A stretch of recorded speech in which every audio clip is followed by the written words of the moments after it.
Good evening and welcome to the July 3rd Council meeting. If you would please stand, Mayor Pro Tem Burton is going to lead us in the flag salute. Please place your right hand on your heart. Ready, begin. I pledge allegiance to the flag of the United States of America and to the republic for which it stands, one nation under God, indivisible, with liberty and justice for all. Thank you very much. Our first presentation this evening is recognition of the Chino Cultural Foundation scholarship winners. The Chino Cultural Foundation supports music, theater, and visual arts by providing scholarships to students living within the Chino Valley Unified School District and is pleased to recognize this year's award winners. The Youth Arts Scholarship goes to the students enrolled in music, theater, or visual arts programs and may be used for training, instrument rental, or to purchase equipment and material.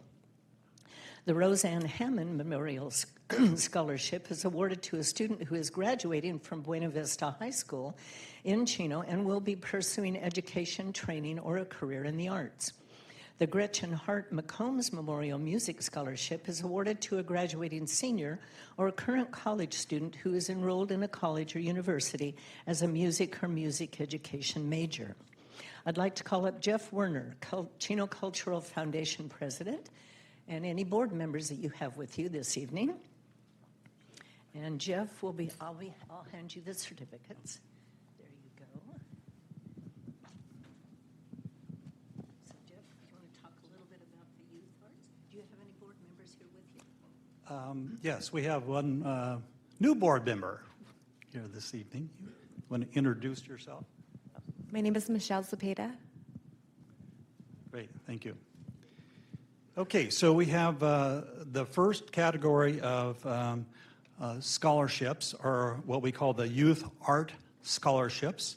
And we have, I think there might be maybe two recipients that might not be here tonight, but the first recipient is Floria Cowell. I don't believe Floria Cowell's here, okay. And the recipients, as you come up, if you could, after you get your award, if you could stay here, then we'll take a picture of all of you. The next recipient is here, I know, Angela Gibbs. Angela? And Angelo. And excuse me, it's Angelo.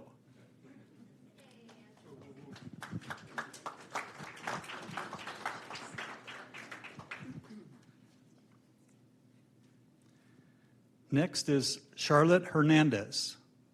Charlotte?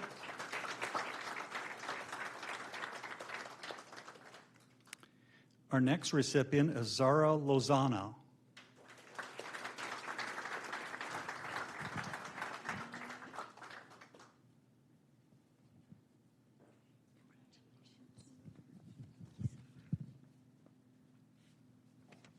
Our next recipient is Emma Rodriguez.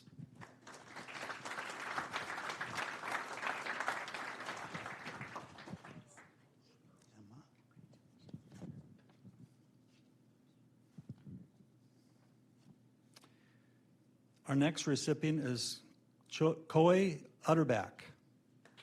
Choi. Choi. It's Chloe, right? It's Chloe.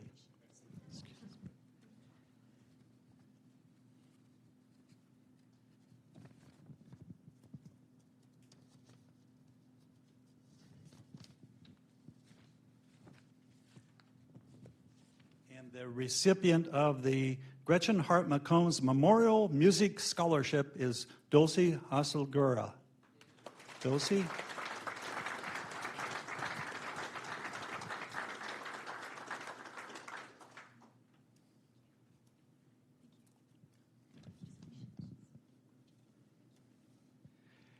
And the recipient of the Roseanne Hammond Memorial Scholarship is Natalie Hernandez. Natalie?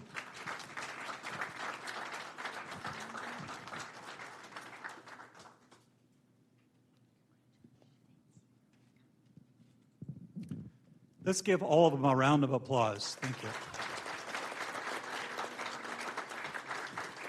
And thank you. Let me get picture.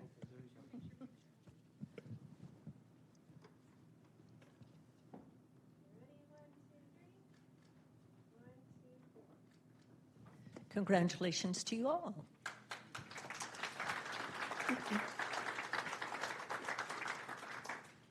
Next, we have the Mayor's Home Beautification Award for June 2025. I'd like to call up Joe and Leslie Toledo. They live on Joaquin Street. And the certificate reads, "Thank you for the continued improvement and maintenance of your home, resulting in a substantial contribution to the overall appearance of the community." So I present you with a certificate. You're welcome. Then we have a picture of your beautiful home, which should be shown on the screen. We have 2 lapel pins and 2 pet sets. Thank you. Plus, now we have the coveted yard sign. Yes. That'll be up tomorrow. It'll be up tonight. It's going to be up tonight. So, tell us a little bit about your yard. Okay, real quickly, it was due to a water conservation class offered by the city of Chino, where we learned about the turf rebate program through the Metropolitan Water District.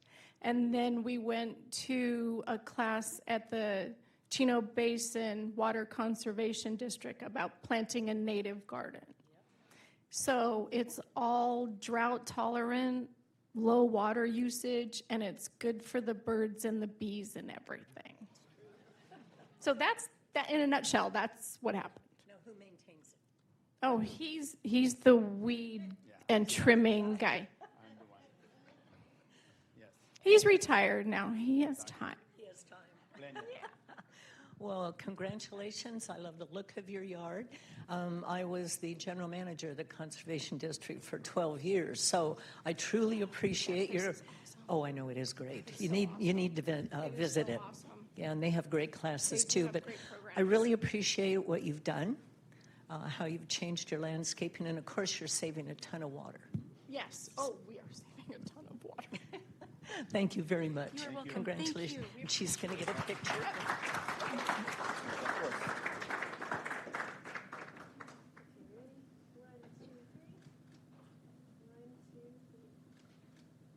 Congratulations again. You're welcome.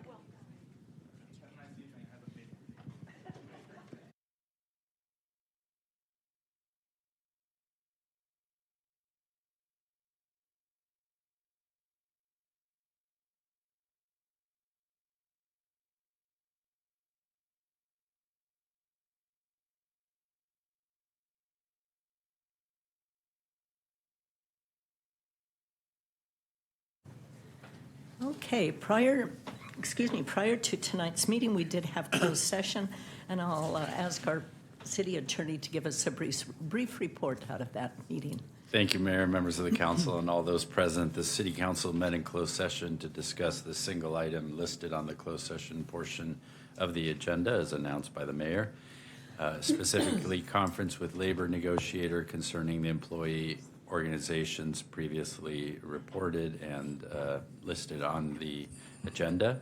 City council held a discussion, provided direction, and no further reportable action was taken. That concludes the report, Mayor. Thank you. Thank you very much. City Manager Reich, do we have any agenda additions or revisions? Yes, Mayor. We'd like to pull number 18 and return it to staff, please. Okay, 18 will be pulled and returned to staff. Next on our agenda is public announcements. First, I would like to invite you to watch our State of the City address on Wednesday, June 11th at 6 p.m. live on our YouTube channel. The theme this year is Chino is ready for takeoff, and we will recap everything we've done to make Chino soar while offering an exciting glimpse of our future. To watch the State of the City address, visit cityofchino.org/SOTC. Let's celebrate Chino together. Now, summer is right around the corner, and that means it's time to mark your calendars for our annual Chino Summer Nights outdoor movie series at City Hall. Enjoy a free, family-friendly movie under the stars featuring exciting family activities, food, and retail booth. Chino's Summer Nights happens every Friday at 6:30 p.m. from June 13th to August 1st, except for June 27th. Enjoy the fun, and don't forget to bring your lawn chairs and blankets. For more information, please visit cityofchino.org/events. Now, if live music is more your style, I invite you to join us for our Kiwanis Summer Concert Series, also on the City Hall lawn. Enjoy toe-tapping live music with your friends and family every Thursday at 7 p.m. from June 12th to July 25th. The lineup of bands this year include Who's Zeppelin, a Led Zeppelin tribute band, the Smooth Sounds of Santana tribute band, and Bruno and the Hooligans, a Bruno Mars tribute band. For more information, please visit Chino Kiwanis website at chinokiwanis.com. Now, finally, I'm pleased to announce that our City of Chino fact page is officially live. The fact page cuts through the rumors and the slant and offers factual, unbiased information about issues in our community. The fact page is a great resource for residents to get information straight from the source on topics that are affecting their community. I encourage you to check out our facts page at cityofchino.org/facts. Now, next on our agenda is public communication. This is the time for the general public to address the council on items that do not appear elsewhere on our agenda. You are limited to 5 minutes, and we do ask that you not repeat anything that someone else has already brought up.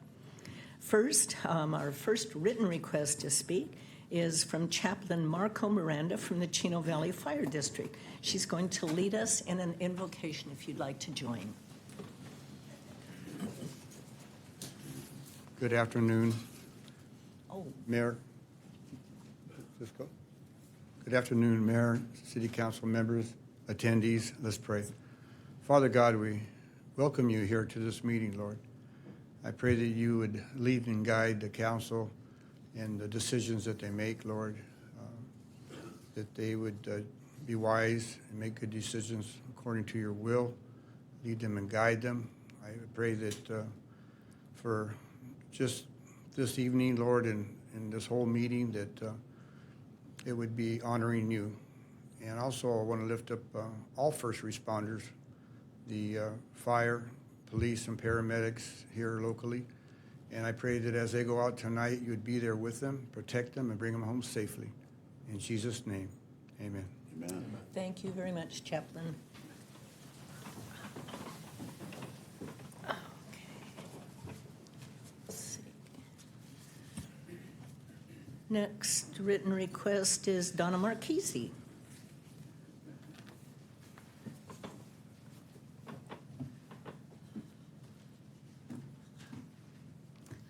Good evening, Mayor and City Council. I'm here tonight on behalf of Feral Cat Friends to talk to you about flea-borne typhus. So we were contacted by Vector Control. We didn't know why they contacted us, but they found out about us from the Chino Champion article a year and a half ago. And they want to discuss flea-borne typhus. Now, Terry Carver, one of our members, has checked with everybody she knows, and nobody else got contacted. But flea-borne typhus is something real. It is endemic, and I looked it up. That means it's ever present in Orange and LA counties, the cities of Pasadena and Long Beach, and sometimes in San Bernardino County. So apparently there must be something going on. Now, we haven't been able to get hold of the young man that wants to talk to us yet to set up a meeting to discuss it. So we just kind of wanted to give you a heads up that if we find out something, we'll bring it back to you so you know whether you can get a can of Raid and protect yourself, whatever. Okie dokie. That's interesting. I never heard of that either. Nicole from Inland Valley. It's funny, I was emailing with her, and she mentioned something about it. And I go, funny you should mention that, because Vector Control contacted us. Is it new? It's been around. It comes and it goes in San Bernardino from what I read on the internet, if you can believe the internet. Well, okay. Okay? Thank you, Donna. Okay, bye-bye. Let's see, next written request to speak is Linda. Just says Linda. Linda Ziegler. Linda Ziegler, but it just says Linda. Okay, well, actually, one of my topics, I think, was sort of answered. Once I saw on the city webpage that you were having a mayor city address next week, I think the 11th, right? I got curious about, okay, why is the state of the city cost me to go see as a tax-paying resident of this city? I tried to buy tickets, to go on the website just to buy tickets. It was closed. Fortunately, I am friends with Zeb, and so I could contact him, and he said, oh, no, we're running them through the Chamber of Commerce. Well, when I actually posted that to our neighborhood, it caused quite upset. Why do we have to pay to go see the mayor talk about our city? Why isn't it on the, whatever we call that, stage out in front of City Hall, and everybody can bring their lawn chairs in here? So I'm bringing this to you because there's getting to be a lot of them and us in this community where we used to all be the city of Chino. And it's because there's so much that isn't transparent. That seems sneaky, that we can't go see the mayor talk about the city. Now, it seems like you solved it, and that was one of my requests. How could we see it live for free? I'm coming anyway. I bought tickets, but I did want to say that. Now I got to be short because I only got 4 minutes and 41 seconds left. I printed out an edited version of what I gave to the Planning Commission when I was not here on May 21st. I was in the middle of Michigan Lake, Lake Michigan. So I want you to know the stuff about the Eden Project way back to October. My question is, what is the city doing about our promised assurances in the East Chino specific plan? That night, Mayor, you were not here, and Karen said to me, I will find out who's responsible for enforcing that. Okay, months later, I still do not know who's responsible for enforcing the East Chino specific plan, because when you read it, the person that's identified in there, we don't have that role in our city anymore. Okay, that's not a job, so I can't figure out who it's supposed to be. Since the community feels betrayed by the city planners, telling that night to the city commissioner there were no objections when we've had months and months of objections, and we feel betrayed by the commission voting for it when they knew there was many objections. Now we got a more him and us, them against us. It's all back to you. It's in your lap. Whatever you can do to help this community come back together, and to, most importantly, I'll start reading in my second paragraph. I've shared with you many times, we moved here to raise our children in this good community because it was the top 100 place to raise our kids. I'm paying for my house for a second time because I had to mortgage it when my husband passed away. Okay, so I've loved this community. I'm paying for the same house twice. But most importantly, we live here because of the East Chino specific plan that made insurances that would go way into my retirement. Most importantly, maintaining its rural suburban look and lifestyle. But it doesn't look like that's going to stay into my retirement. It doesn't look like we're going to have peace and calm on the east side of Chino. So there's 4 things on there. I won't read all 5 of these to you. There are 4 things in the East Chino specific plan that you must assure, according to our document, which was the contract when we purchased. You're supposed to protect and enhance the character of the existing neighborhoods. Today, you could do that by denying that entire metropolitan project. I'm not sure that's going to happen. But you could deny the conditional use permit for the self-storage facility, which would stop a lot of the problems and worries and concerns that the neighbors have. We are promised, starting on page 14 and many times throughout the document, a themed community park designed to promote the rural heritage of East Chino, and a unifying focal point or activity center designed to accommodate neighborhood activities, like the mayor's speech to the city. Would have been a good place if we had a community center that was big enough to hold people that would want to be at those things. There are 3 acres behind Joey Street that are going to be for sale. And if you denied Lot 5's permit, and bought that property, we could have our community center, sort of like is over in Eastvale, I think on Harrison and Schlesman. And we would have our things called for by the county of San Bernardino, Euclid and Schaefer being a main focal point, a scenic byway, and a gateway into Chino. That is cited on page 11, 24, and 31. You can see some other recommendations in my letter, but my time is up. Okay, I really know you have a hard job, and I am trying to get balance and communication. I want you to know Linda is the best person in this whole community in getting back, giving transparency, always getting me an answer. I appreciate you all. Thank you, Linda. Those are the only written requests that I have to speak. Is there anyone else in the audience that would like to address the council on any item that is not on the agenda? Okay, seeing none, we'll move on to the consent calendar. We are going to pull item number 2. I was absent. So do any council members wish to have any other items pulled for discussion? Okay, seeing none, then I would entertain a motion in a second, please, for the balance of the consent calendar. There's a motion from Councilman Flores, second from Councilman Lucio. Please vote. The item passes 4 yes with 1 absent, being Councilperson Comstock. Item number 2 are the minutes from the May 20th meeting, excuse me, which I was not in attendance. To approve that, I need a motion and a second, please. Motion from Councilman Lucio, second from Councilman Flores. Please vote. And that item passes 3 yes with 1 abstention, being myself, 1 absent, being Karen Comstock. Okay, we'll move on to public hearings. Item number 18 has been pulled and sent back to staff. Item number 19 is a continued public hearing. This is annexation number 9 of territory into existing community facilities district number 2003-03, improvement area number 5. This item is to conduct a public hearing continued from the May 20th City Council meeting regarding annexation number 9 of territory into existing community facilities district number 2003-03, improvement area number 5. I'd like to declare the public hearing open or continued from the May 20th hearing.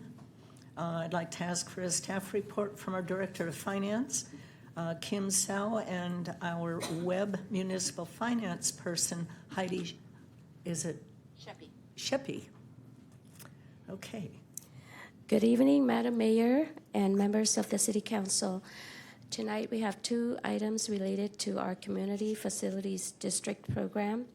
The first item is a public hearing for the proposed annexation of additional territory into an existing CFD.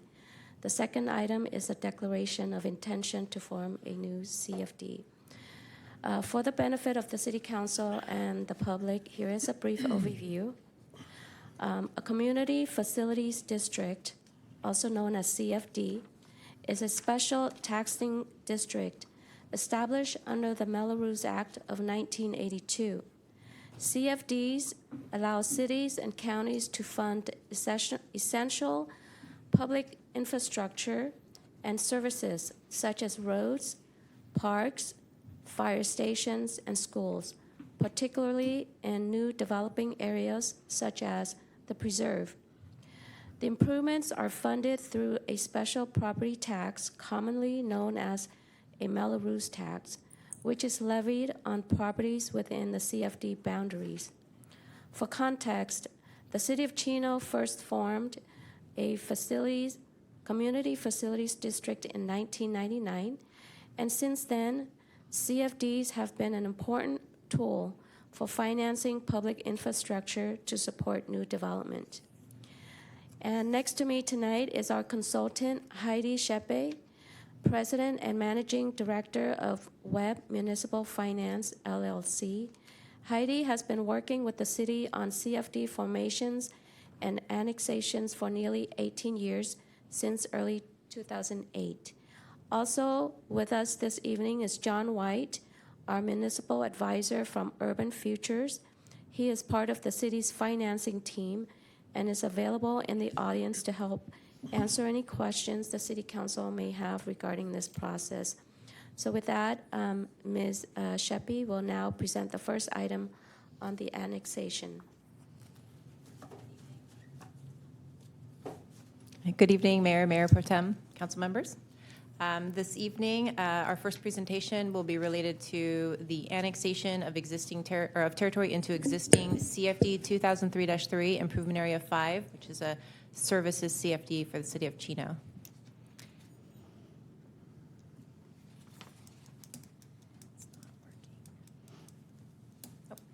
CFD 2003-3, the main CFD of the preserve development, was formed in 2004, initially with 4 improvement areas. The preserve development, so CFD 2003-3, currently has 9 active improvement areas, with 10 including improvement area 12, which will be considered later this evening. Improvement areas 3 and 4 of CFD 2003-3 have been dissolved and have subsequently been formed into different IAs or CFDs. The developer landowner of the preserve development is Lewis or Chino Development Corporation, Chino Preserve Development Corporation. And just to give you a magnitude of CFD 2003-3, last year's enrollment included 3,815 single-family residential parcels in the 24-25 fiscal year.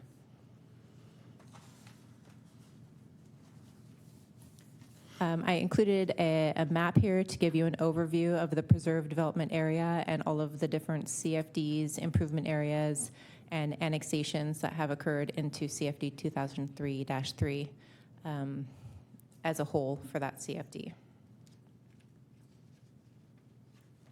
Improvement Area 5 was formed in 2008 to provide funding for services. So these are areas within the preserve development area that are not going to form an improvement area to finance facilities.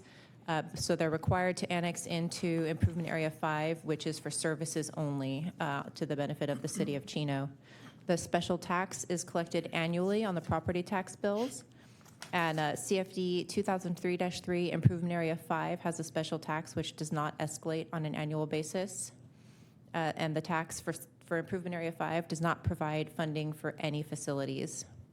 CFD 2003-3 Improvement Area 5 is specific to the preserve area for non-residential and apartment projects that don't intend to have an improvement area with facilities funding.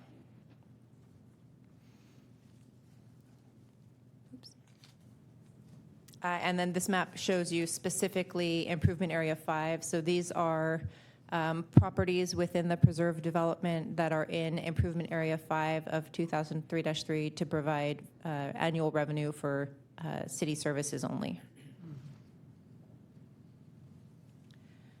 So the types of services that Improvement Area 5 is eligible to fund include maintenance of parks, parkways, open space, flood and storm protection, operations of storm drain services, systems, and public safety services. So this is a list of eligible facilities, not necessarily services that are provided or funded through the CFD, but those that are eligible to be funded.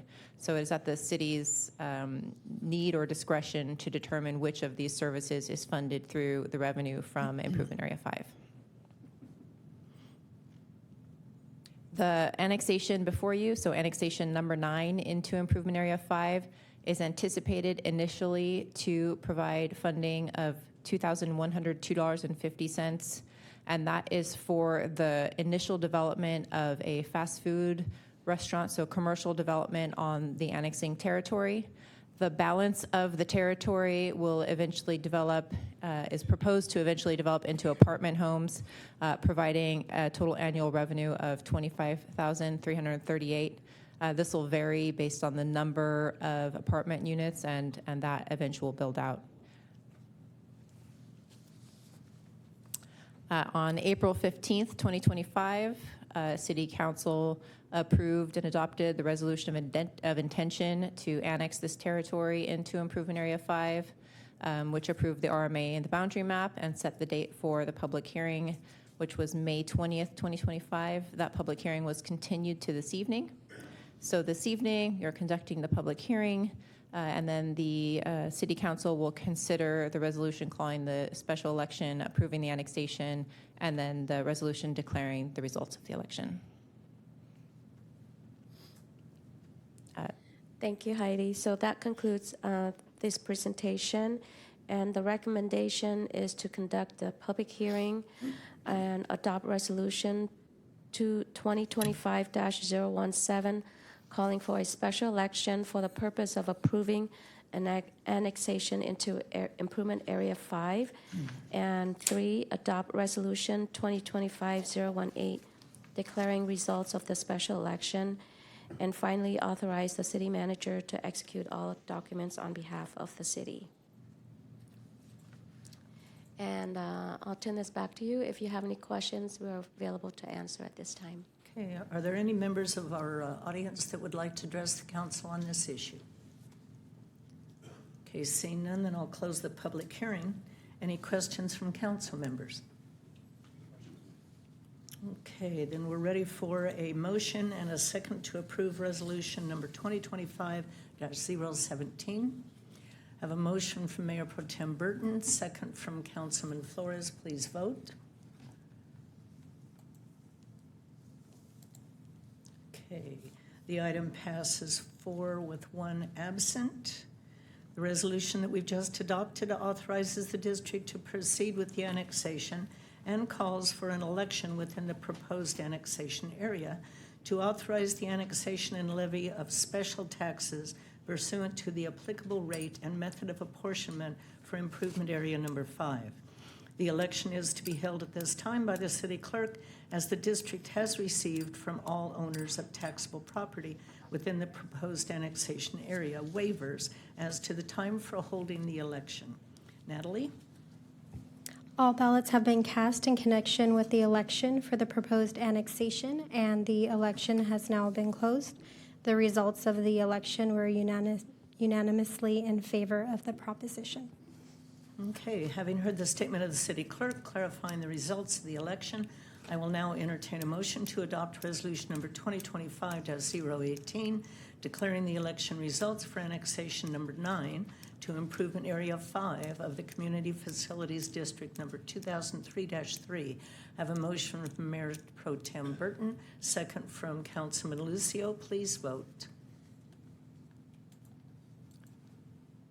And the item passes 4 yes with 1 absent. Okay, that concludes this item.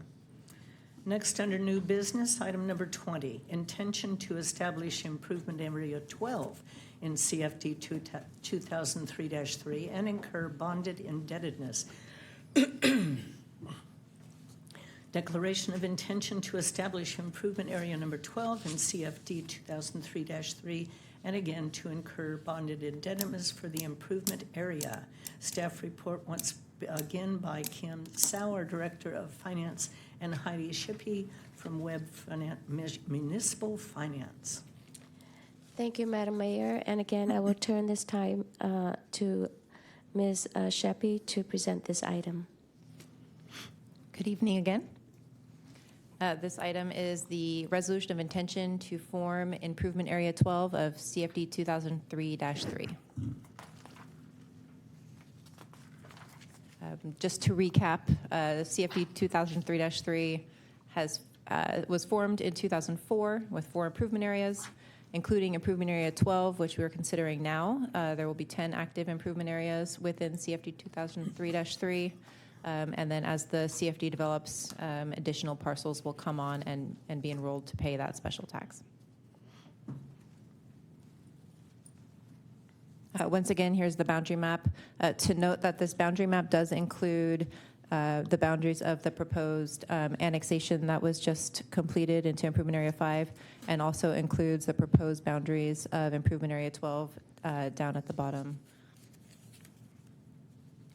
Improvement Area 12 is located east of Main Street and south of Legacy Park. It will contain 4 tax zones. It's anticipated to have 306 single-family homes with estimated pricing between $842,900 and $1,198,099. The CFD will finance both facilities and services. So this is a separate improvement area that is for residential property that will have both facilities and services special tax. This is the proposed boundary map for improvement area number 12. You can see it's currently a number of just undeveloped parcels. Special tax A, which is the facility special tax. So this is the special tax that will support the issuance of bonds to pay for infrastructures and improvements. The special tax A rates are projected to range between $6,700 and $9,300 per home. These will be allocated based on the square footage of the home. So larger homes would pay a larger amount, smaller homes would pay a smaller amount. The effective tax rates range between projected 1.96% and 2%, which is within the policy of the city for the development in the preserve. The estimated aggregate annual revenue is a little over $2.3 million, and the estimated bonding is projected to be about $28.5 million. And these are estimates based upon projected product mix and rates of the market today. And the term of the tax is set for fiscal year 2069-70. So that would be the final term that special tax A can be assessed on the property owners. The term of the tax allows for the development of the property and the issuance of bonds with a term of 30 years. Here is a list of the proposed facilities to be financed through special tax A, so the issuance of bonds supported by special tax A. You'll see park improvements, street improvements, wet utility improvements, miscellaneous residential amenities, and then city diff fees in lieu of facilities. So the total projected list of eligible facilities is around 71 million. You might remember from the last slide that the projected bonding capacity is only 25 million, so there will be a portion of these facilities that will remain unfunded following improvement area 12 and would be picked up with subsequent improvement areas to be formed in the preserve development. Special tax B. So special tax B is the services special tax. So this is the special tax on the residential property that is collected annually and that will be used to fund services of the city. The rates will range between $843 approximately and $1,198 per home. And again, this is based upon the square footage of the home. These rates are calculated at the time of formation as 0.1% of the projected sales price of the home. They are set at the time of formation at these rates per each tax rate category, so each square footage category of the home. The rates will escalate annually by CPI, not to exceed 7%, so you'll capture some inflation to cover the inflation of cost of services of the city. And the aggregate annual estimate of services revenue to be provided to the city is around $293,000 a year. And again, that will escalate by CPI not to exceed 7%. Services taxes don't have a term. The term is perpetuity so long as services are being provided. So as long as the city is providing services to the development, the city will continue to collect services special tax. And the outline of the services provided under Improvement Area 12 should look very familiar to those under Improvement Area 5. It is the maintenance of parks, parkway open space, storm protection services, storm drain systems, and public safety. And again, it's not necessarily that the special tax will pay for all of these services, but any of these services are eligible to be funded. So next steps. So once you improve the resolution of intention that's being considered this evening, you'll set the date for the election and the public hearing, and we will hold the election and public hearing. And assuming that is approved at the council, then we will have another meeting where the ordinance to levy the special taxes is read for a second time and then adopted. Following that, the development will commence. The developer will pull building permits, build the homes, And then at some point in the future, after development has occurred and there's sticks in the air and value in the land, the developer will come back to the city. So Lewis will come to the city and request the issuance of bonds. And then this group will be back here for approval of council to issue bonds on behalf of Improvement Area 12. Every year following the formation of the CFD, special taxes will be levied until maturity and payment of all facilities has been completed. And the services, as I mentioned, the services special tax will continue in perpetuity. Just kind of an overview of kind of the process and what next steps for the CFD look like. This evening, this evening's recommendation, Kim. Thank you, Heidi.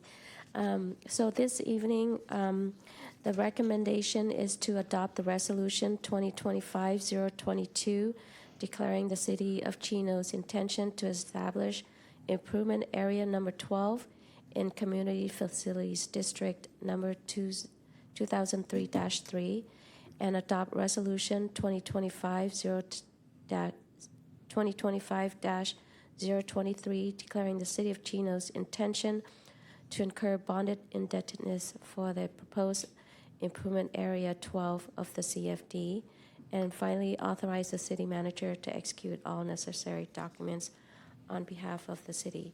This concludes our presentation, and we'd be happy to answer any questions you may have at this time. Is there anyone in the audience that would like to address the council on this item? Okay, seeing none. Any questions or comments from council? I have some questions. I'm curious. This bond can be taken out in an amount of $25 million, correct? The $25 million is just an estimate of what the bond could be at the time, and it's based on our projected revenue, which could change based on a change in product mix, and then market conditions when we actually go to issue the bonds. So if interest rates are higher, the bonding amount could be lower. If interest rates are lower, costs are higher. So this is just an estimate based on our best information available today of what the revenue and market conditions look like. Okay. In the staff report, there's a paragraph that references city development impact fees with a maximum aggregate principal amount not to exceed $40 million.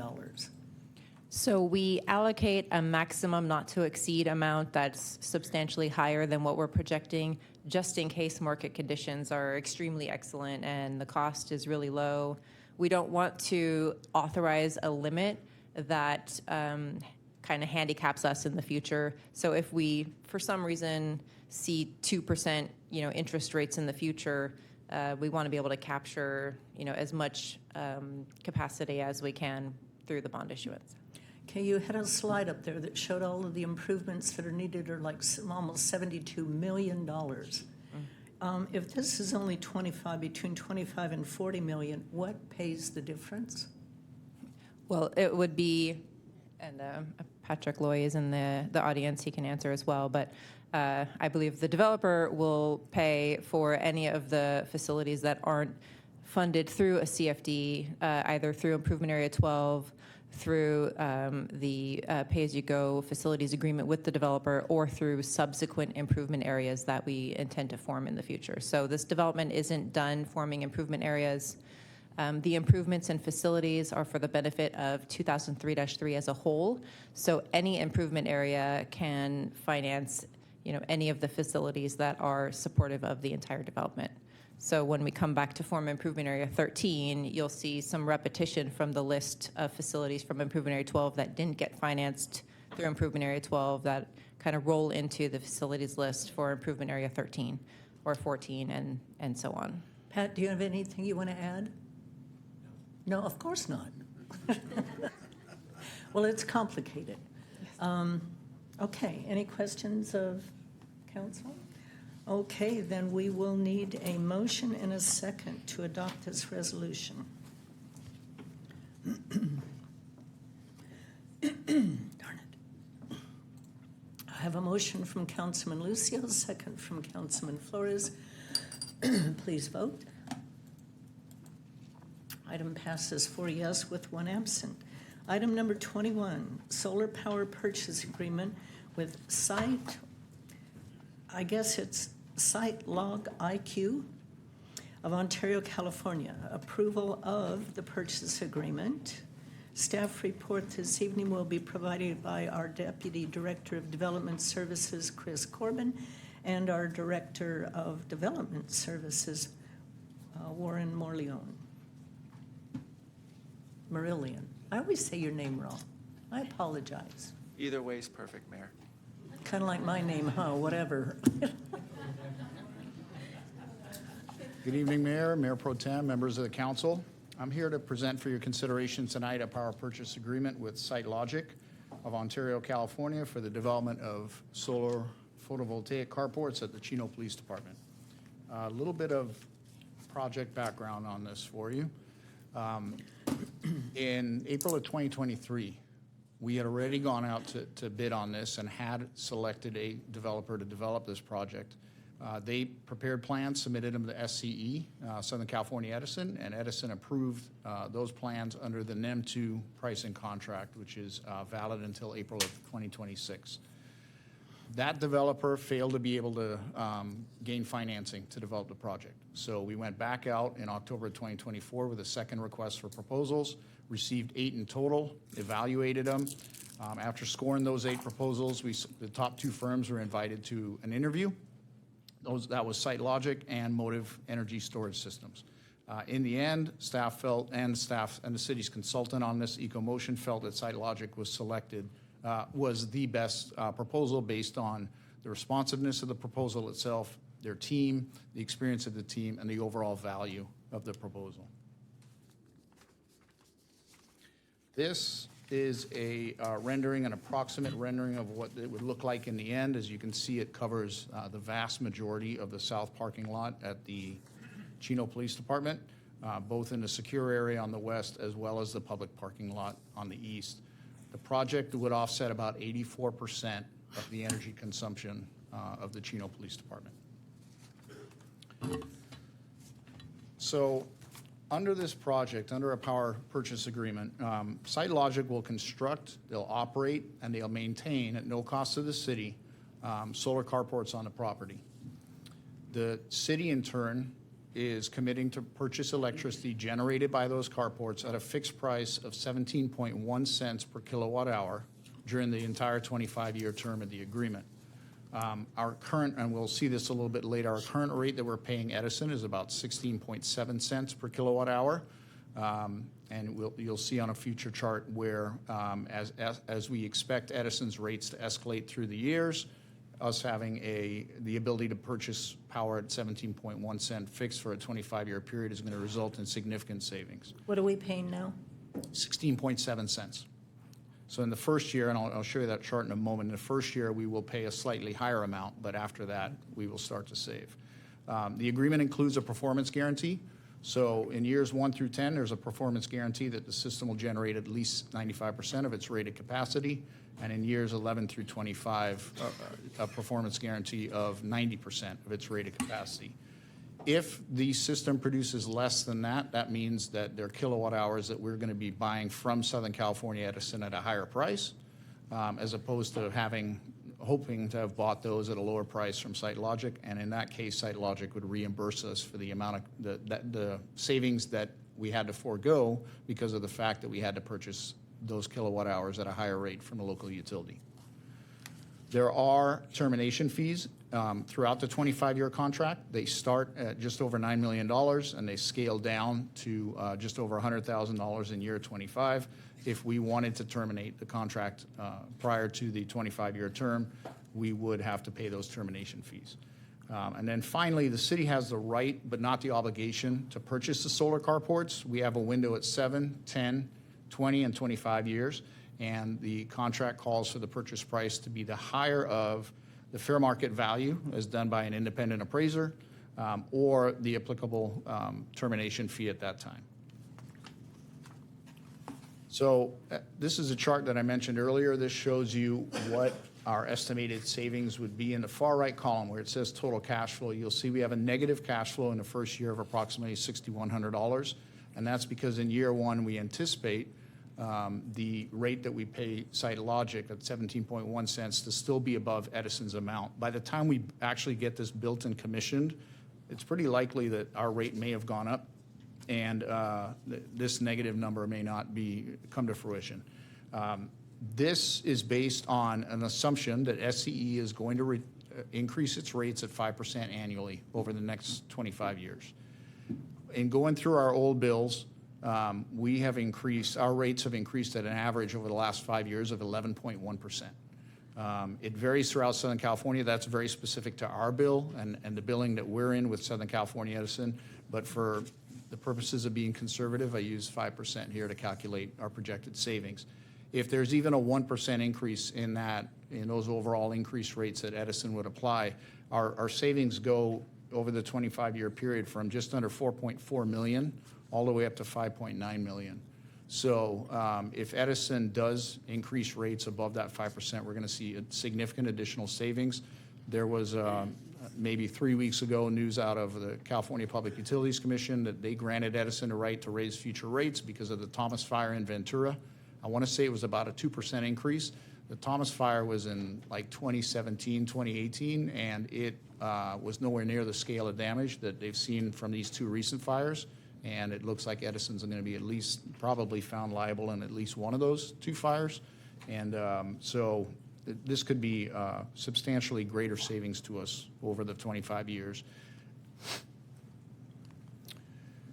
So I want to talk a little bit about some project risks and the tentative timeline for the project. So first of all, legislation. Being that this involves around renewable energy, what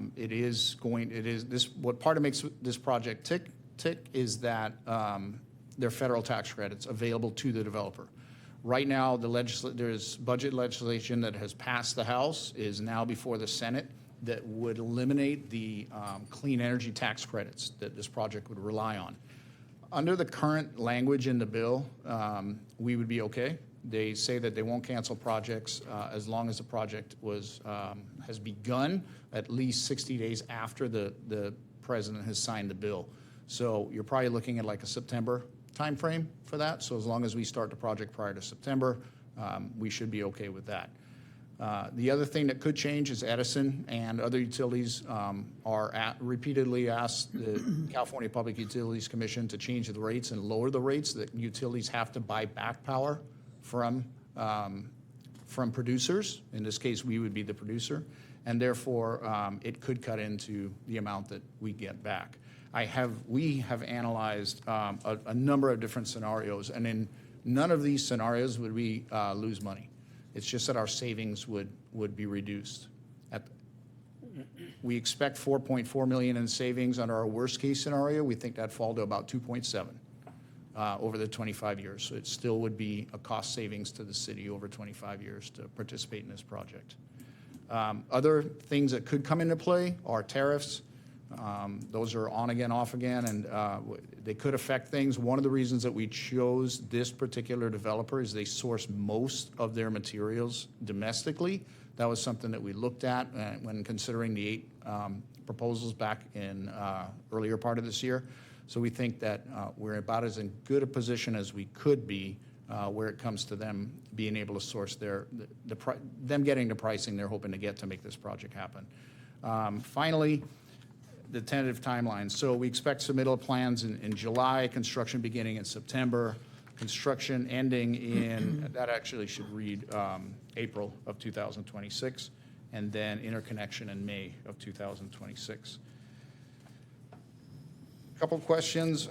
Additional things I wanted to point out, I should say, is that if we miss the deadline, that's where we roll back onto one of those worst case scenarios where our savings of 4.4 million would fall to about 2.7 million over the 25-year period.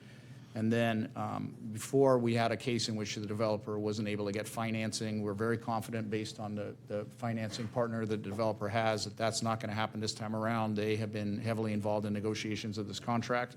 And the developer has a long history of success in this area. They've done projects for cities, for libraries, school districts throughout Southern California, and they're bigger. They're a national company, but this particular office we're dealing with is for the Southern California region. So We don't have any concerns, or very few concerns, I should say, about the inability of this, or this company's ability to deliver on the project.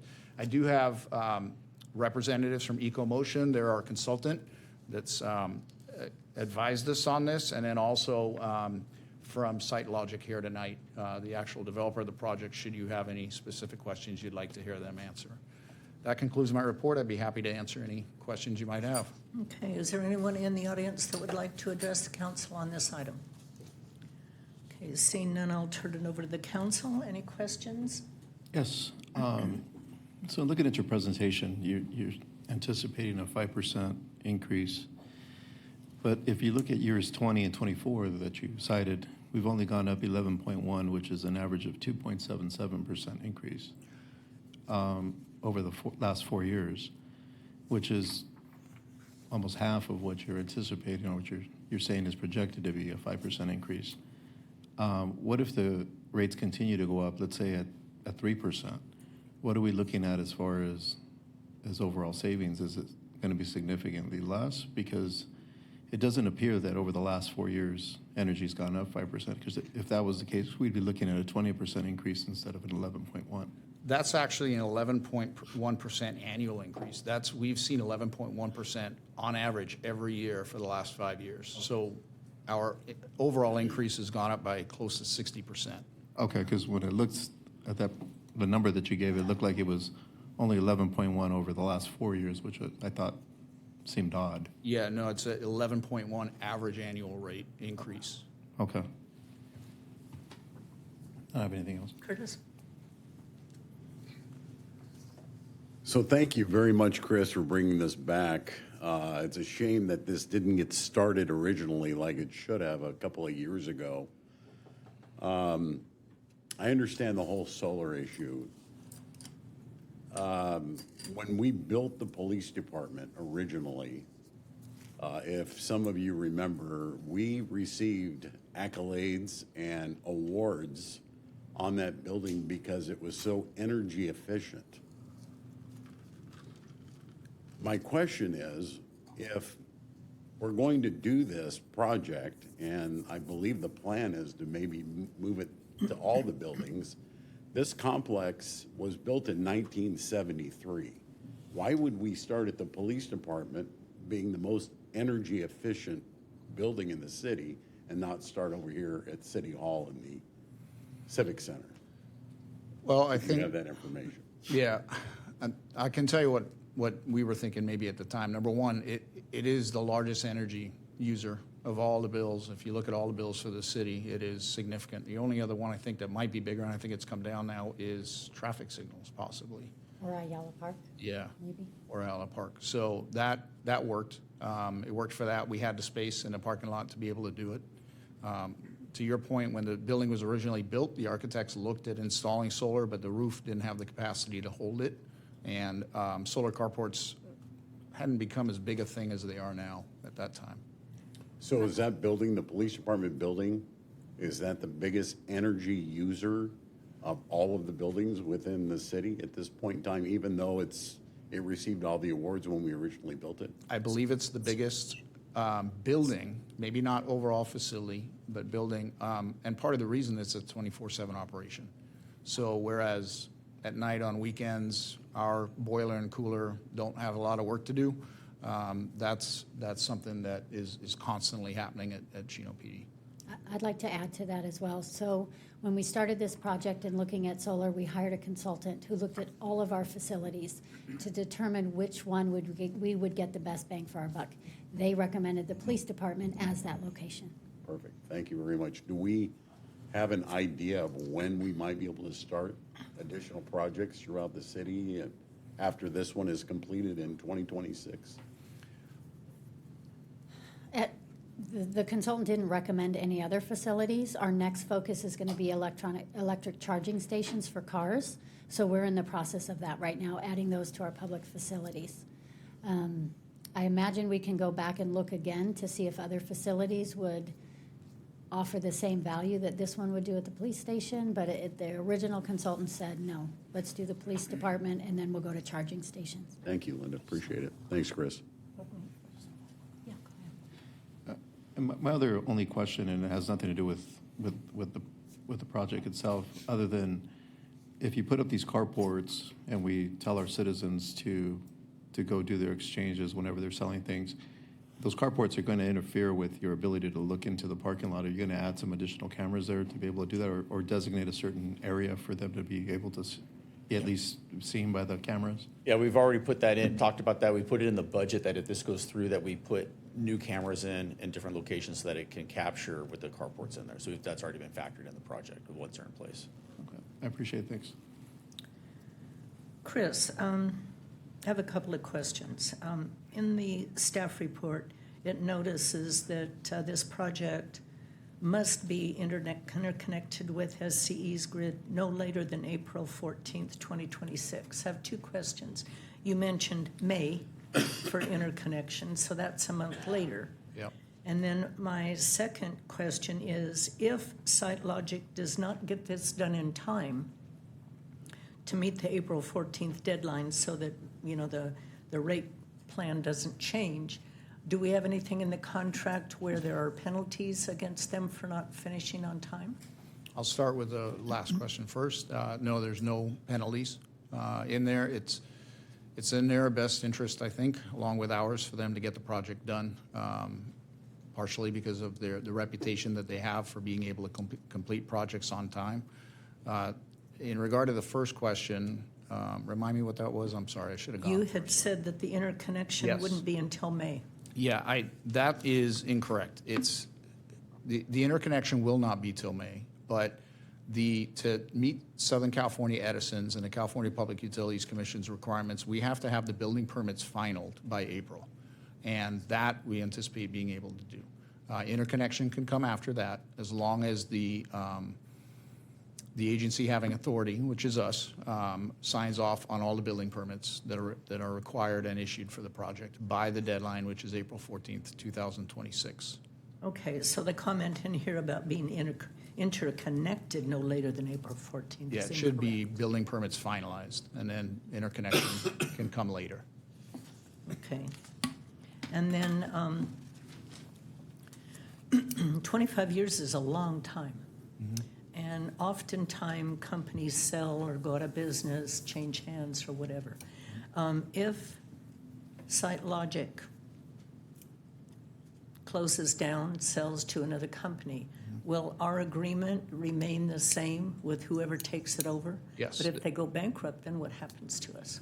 Well, if they go bankrupt, number one, we have the ability to buy out of the contract if it makes sense to us. If they go bankrupt, their creditors are more than likely, this is a money-producing deal for them and a money-saving deal for us. So I would assume their creditors would look to find someone to either take over the reins and continue operating this power company, which it essentially is, or they may engage us to see if we'd be willing to purchase it at that time. And the provisions are in the agreement for what it would take for us to purchase it.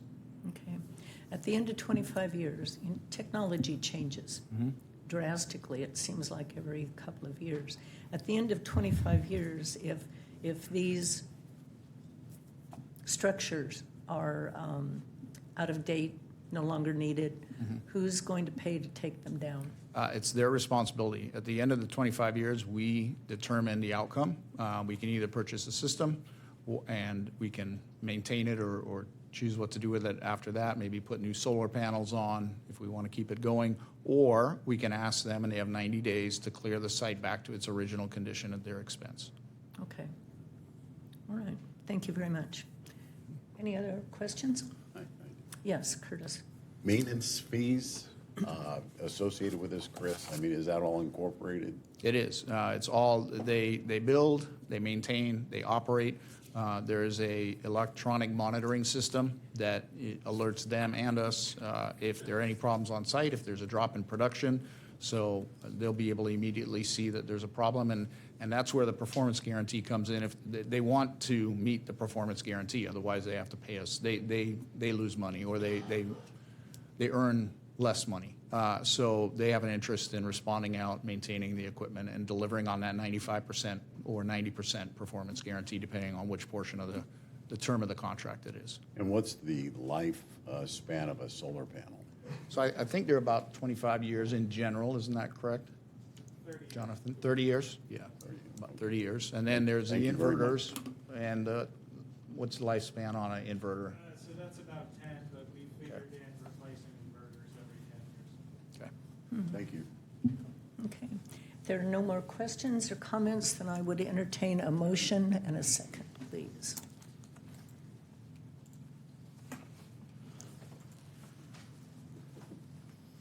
Okay, we have a motion from Mayor Pro Tem Burton, second from Councilman Flores. Please vote. Item passes 4 yes with 1 absent. Item number 22, California Intergovernmental Risk Authority, or CIRCA, membership and participation in the general liability and workers' compensation programs. This item is to adopt Resolution 2025-027, approving the City of Chino's membership into CIRCA and participation in the general liability and workers' compensation programs. Staff report this evening will be provided by Crystal Mirella, our Deputy Director of Human Resources, and Terry Doyle, Director of Human Resources. Good evening, Mayor, Mayor Pro Tem, and members of the City Council. Tonight, we will be providing an overview of the city's current insurance coverage for general liability and workers' compensation, and present a recommendation for a more cost-effective and comprehensive alternative moving forward. I'd like to turn it over to the Deputy Director of Human Resources and Risk Management. Thank you. Currently, the city operates a self-insured program for general liability and workers' compensation. To manage larger claims, we purchase excess insurance coverage through Safety National. Under the workers' compensation program, the city carries a $750,000 deductible per claim for non-safety personnel. For safety personnel, the deductible is $1 million per claim. Coverage is then provided up to the statutory limits required by law. For general liability, the city has a $5 million deductible per claim, with excess coverage that includes both occurrence and aggregate limits of $25 million. It is important to note that a $5 million deductible for general liability is high for a city of Chino's size. In fact, most of our neighboring cities maintain deductibles of $1 million or less. In light of this, city staff began exploring alternative insurance solutions, including the possibility of joining a risk pool, also known as a joint powers insurance authority. Given the successful participation of nearby cities such as Rancho Cucamonga, Upland, Highland, Yucaipa, and Menifee, staff reached out to the California Intergovernmental Risk Authority, or CIRA, to explore potential membership. CIRA is a statewide, financially stable, risk-sharing joint powers insurance authority with over 50 members throughout California, which includes cities and special districts. It was formed to allow public agencies to pool their resources, share risk, and achieve better stability and cost control when it comes to insurance coverage. CIRA is governed by a board of directors made up of representatives from its member agencies and are part of a collaborative network of public entities committed to good governance and mutual support. Members also decide who potentially can be admitted into the pool. One of CIRA's defining features is its conservative funding and investment philosophy. This ensures that CIRA maintains sufficient assets to cover both expected and unexpected losses, providing financial stability and peace of mind to its members. CIRA is in good financial standing. It has a confidence level of 80%, which means that in 8 out of 10 years, there will be enough funds to cover all members' losses. The industry standard for a confidence level is 70%, so CIRA is exceeding this. At the May 13th City Council study session, CIRA presented an overview of joint powers insurance authorities and analysis of the city's total cost of risk when evaluating insurance coverage options. At this study session, the City Council directed staff to obtain estimates from other risk pools for consideration. This slide shows a comparison of CIRA and other risk pools, including deductibles and premium estimates for next fiscal year. In the first row, you will see the city's current excess insurance provider for general liability, which is Safety National. As you can see, our current deductible for general liability is very high at $5 million, with a premium estimate of $1,286,646. We requested Safety National to provide an estimate with a lower deductible. However, Safety National is unable to provide the city with a deductible option that is lower than $5 million. The second row shows Sierra's estimate. Based on the city's loss run history, Sierra is able to provide a $1 million deductible for general liability coverage with a premium estimate of $1,569,784. The coverage limits that Sierra provides are also higher compared to Safety National's coverage limits. While Safety National provides coverage of $25 million per occurrence in aggregate, Sierra provides higher coverage at $40 million per occurrence and no aggregate.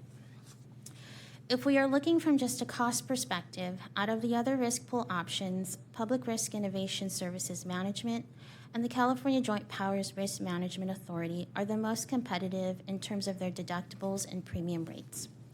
However, unlike Sierra, these risk pools do not provide the depth of support and safety programs that Sierra includes as part of their membership.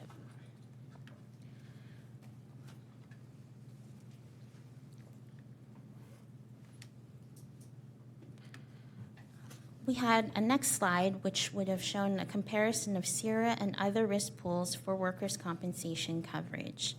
In this slide, there was a current excess insurance provider for workers' compensation, which is also Safety National.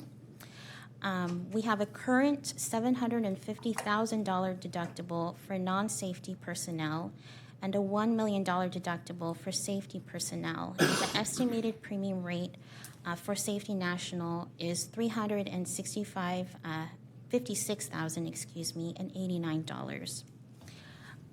This matrix also showed Sierra's estimate. So based on the city's loss run history for workers' compensation, Sierra was able to provide a lower deductible at $500,000 with a premium estimate of $362,351. The $500,000 deductible, it would apply to both safety and non-safety personnel.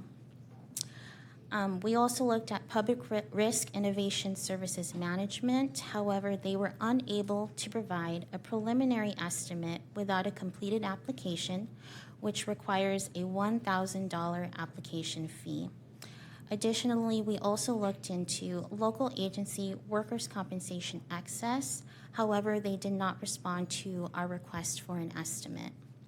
We also reached out to another insurance pool, the California Joint Powers Insurance Authority, for a preliminary estimate for workers' compensation coverage, but they did decline to provide an estimate. In addition, Sierra provides numerous proactive risk management services to its members. This includes an annual risk management academy and a police chiefs forum that is focused on navigating law enforcement liability and addressing critical issues facing today's police chiefs and senior law enforcement professionals. The Police Chiefs Forum is a 2-day event. There are no registration fees, and the cost for travel and lodging is covered by Sierra. Topics include best practices for navigating law enforcement workplace complaints and preserving immunity for police pursuits and document retention. Sierra also provides on-site risk assessments and ergonomic assessments to its members at no cost, access to numerous safety policies, access to safety trainings online and in person, contractual risk services, and access to vendor partners who provide services such as mental health support and counseling for first responders. Sierra staff are also certified playground safety inspectors and provide this service to members at no cost. In addition, Sierra provides financial support to its members through a safety and loss control grant. Each fiscal year, members receive $3,500 that can be used for safety-related training and equipment. Unused funds can be rolled over, allowing members to carry forward up to $7,000 into the following fiscal year. Members who participate in Sierra's general liability program are also eligible to receive a reimbursement of up to $2,500 every fiscal year for employee trainings. CIRA strikes a balance between cost, coverage, and service.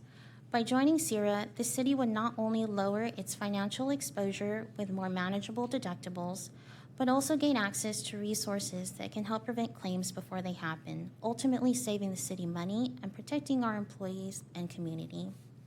Therefore, staff is requesting approval from the City Council to join CIRA and participate in its general liability and workers' compensation program. If approved, the city will receive workers' compensation and general liability coverage from CIRA effective July 1st, 2025. And this concludes our presentation. We are available for any questions. Is there anyone in the audience that would like to address the council on this item? Okay, seeing none. Council comments? Yeah. You know, I was looking at your chart, and I'm going to be honest, I'm kind of a little surprised that this ended up on an agenda item. We talked about this briefly during a study session, and I think we gave the direction that we would like to look at other agencies and maybe have a discussion. And it just we were just given this chart, and we didn't really have much time to have a discussion.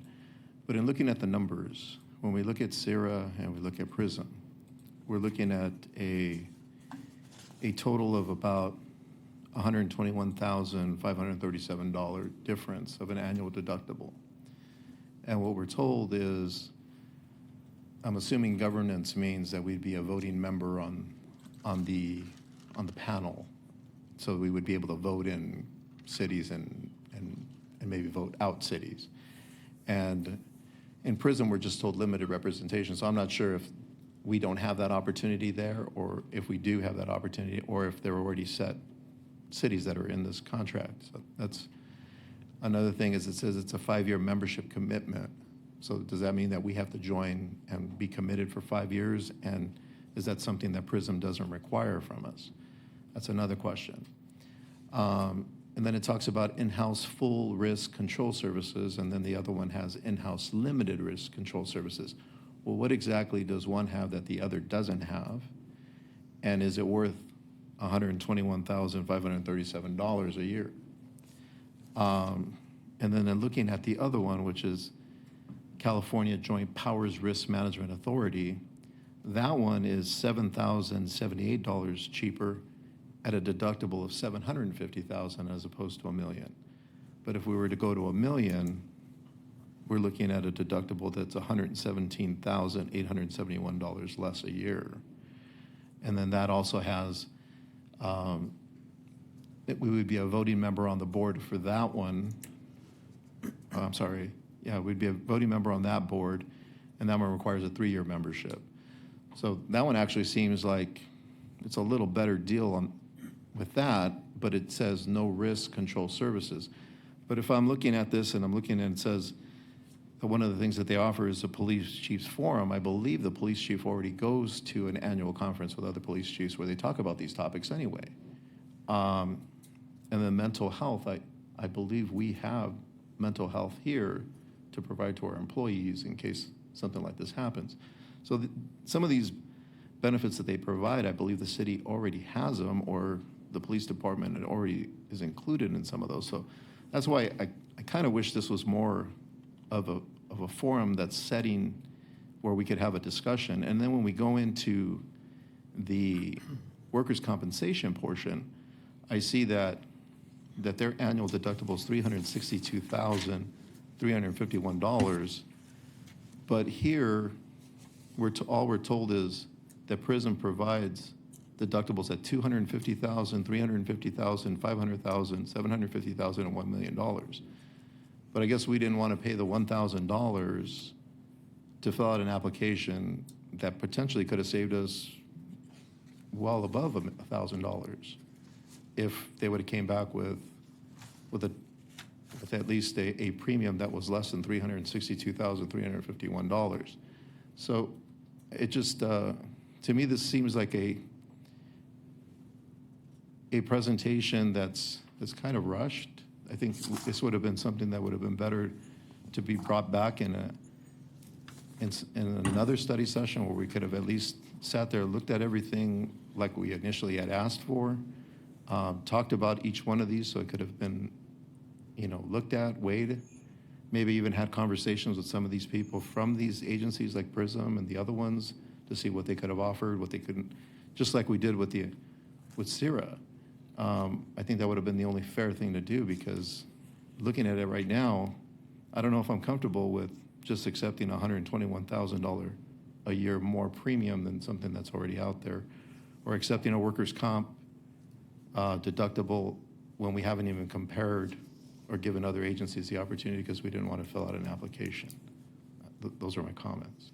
Mayor Pro Tem, I'd like to address that. Yes, at the study session, we did have that discussion.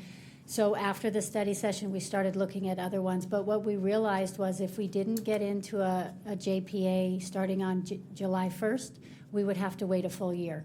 So our intent was to bring it to the council meeting and have that full discussion here.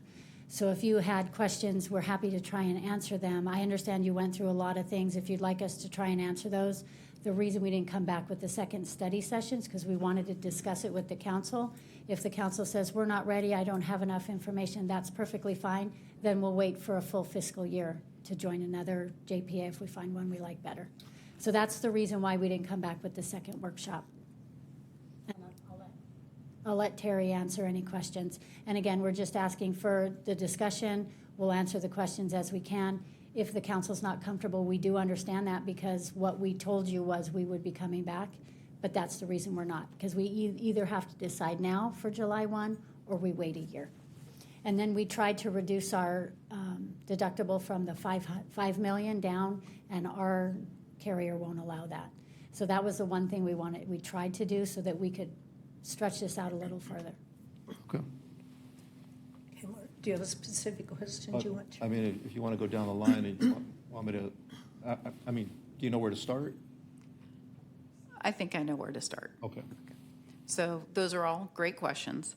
I think the biggest thing is for us to try to reduce our self-insured retention level. $5 million is a huge amount for a city of our size to be paying when our neighbor city, Ontario, pays $1 million, and they're bigger than us in location and bigger in claims. So let me try to remember all of the questions. So CJPRMA, what you see here is not necessarily what we would get, $750,000, what we would be eligible for. They gave us what they're kind of like a menu. So we don't know if we would be eligible for $750,000 until they run the full application and look at all of our financials and loss run history. So they gave us basically, here's our menu, and if you qualified for that, this is the cost. If we qualified for $1 million deductible, this is the cost.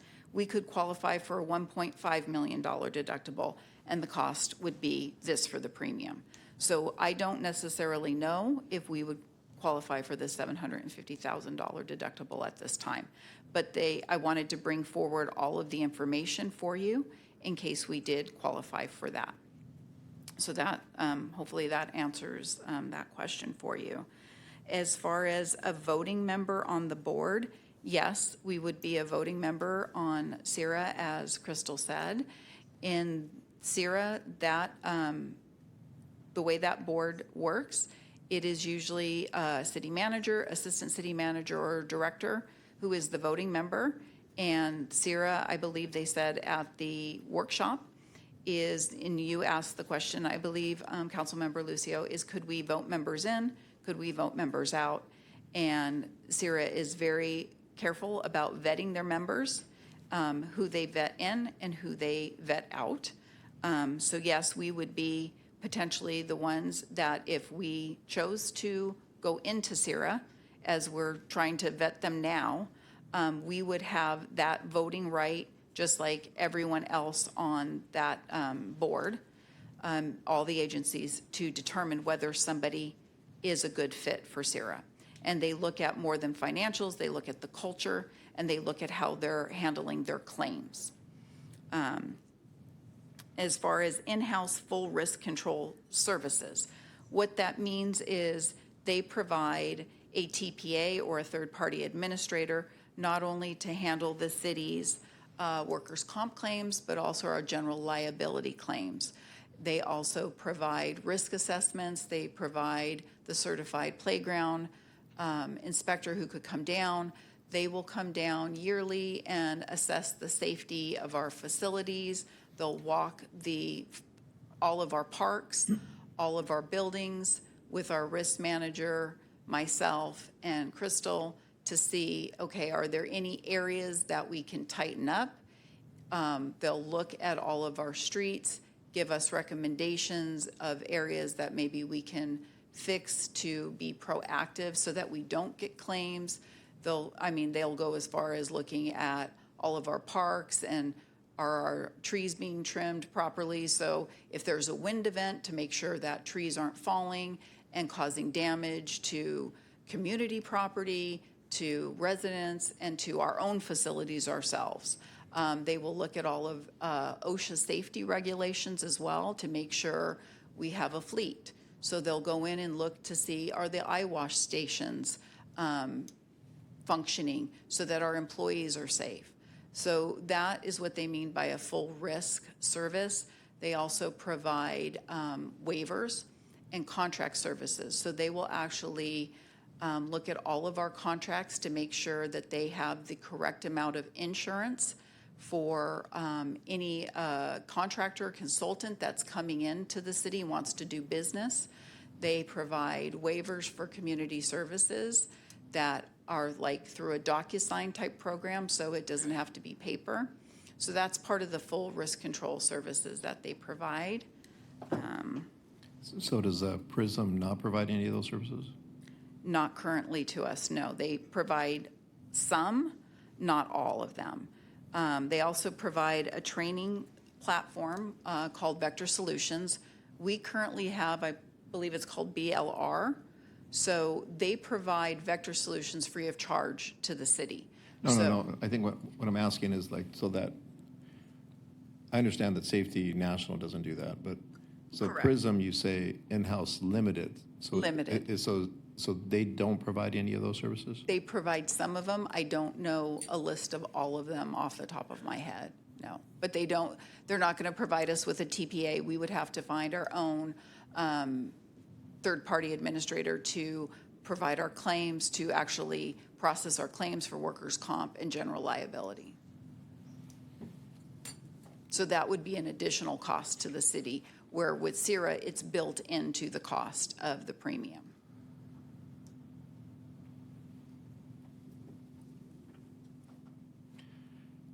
And that's on the workers' comp portion, or that's? And general liability. So they have a different TPA that handles the workers' comp claims. When you say TPA, what is TPA? It's a third-party administrator, so they actually handle all of the workers' comp claims for the city. They process them. They make sure that the employees are getting to the doctors. If anything happens where we would need an attorney for a claim, they have workers' comp attorneys that we can choose from to handle the claims for us, because we typically wouldn't necessarily go through our city attorney's office for that. General liability, they also have a third-party administrator for that as well. So they would get the claims, they would intake the claims, and they would then process a letter to the claimant that says we've received the claim on behalf of the city of Chino. We have X number of days to investigate the claim. Then they would contact Crystal or myself and ask particular questions about the claim. So right now, currently, the way we do it is the city attorney's firm represents us. So the city attorney's firm would no longer represent us in, let's say, car accidents or anything having to do with liability? Well, generally, and I haven't spoken with the CRMA representative, but we have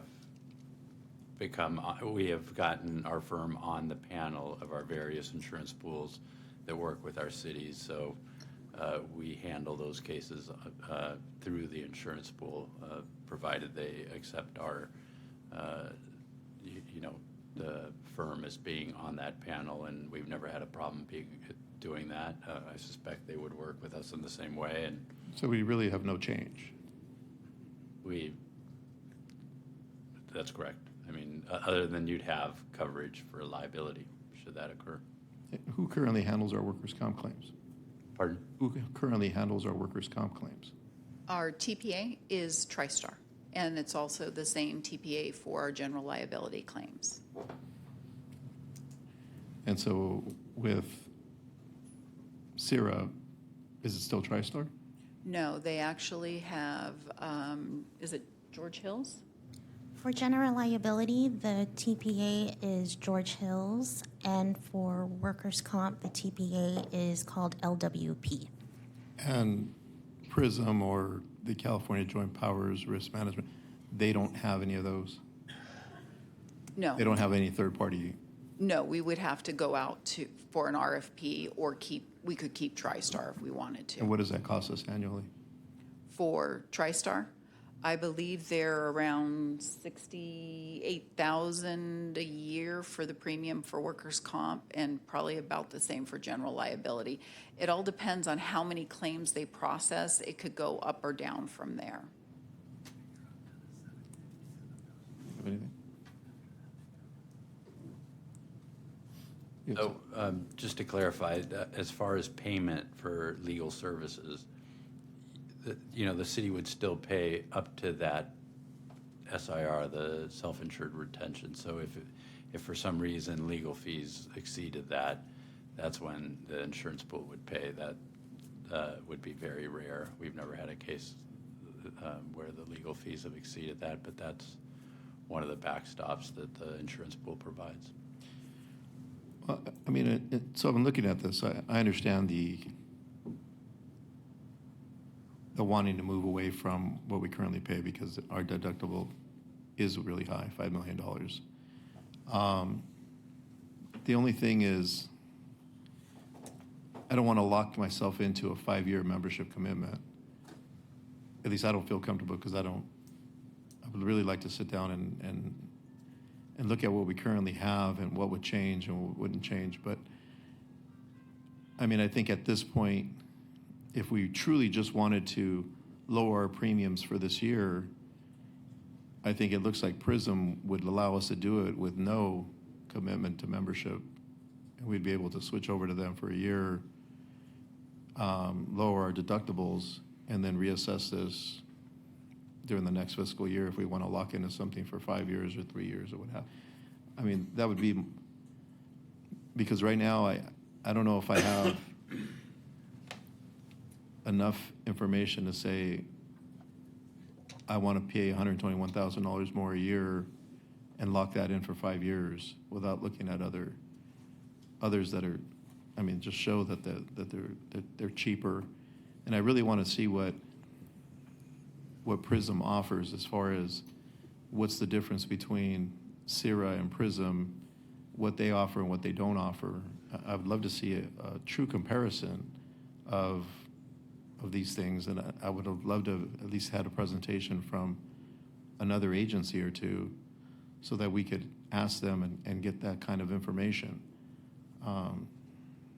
But I mean, if we truly wanted to jump over because these deductibles are too high, I think my recommendation would be to probably lock into something that we're not locked into for a 5-year or 3-year commitment and then reevaluate this the following fiscal year, or stick with what we have. But I just think there's a lot of questions out there.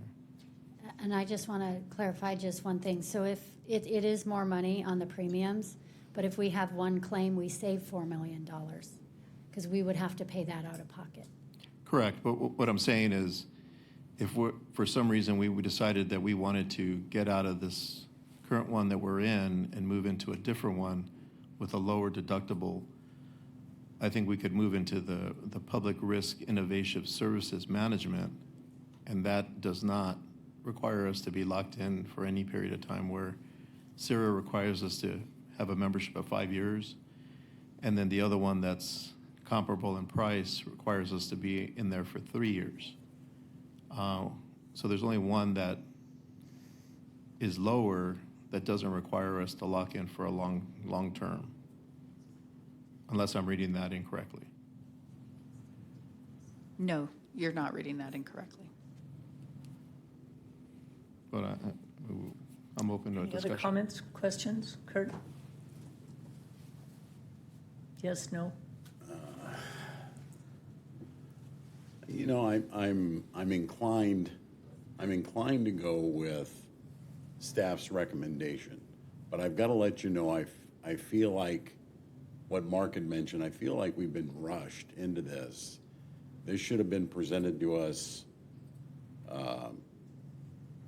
well before now, and we should have had more of a presentation from the other entities so that we are able to come up with a good alternative.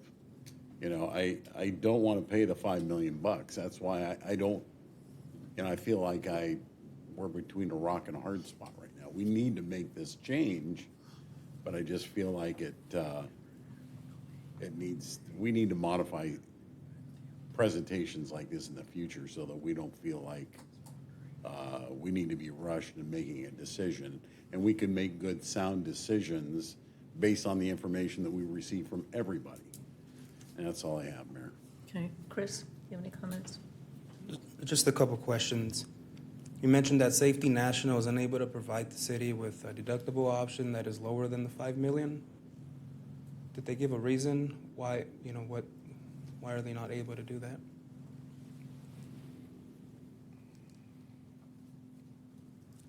No, they did not indicate a reason.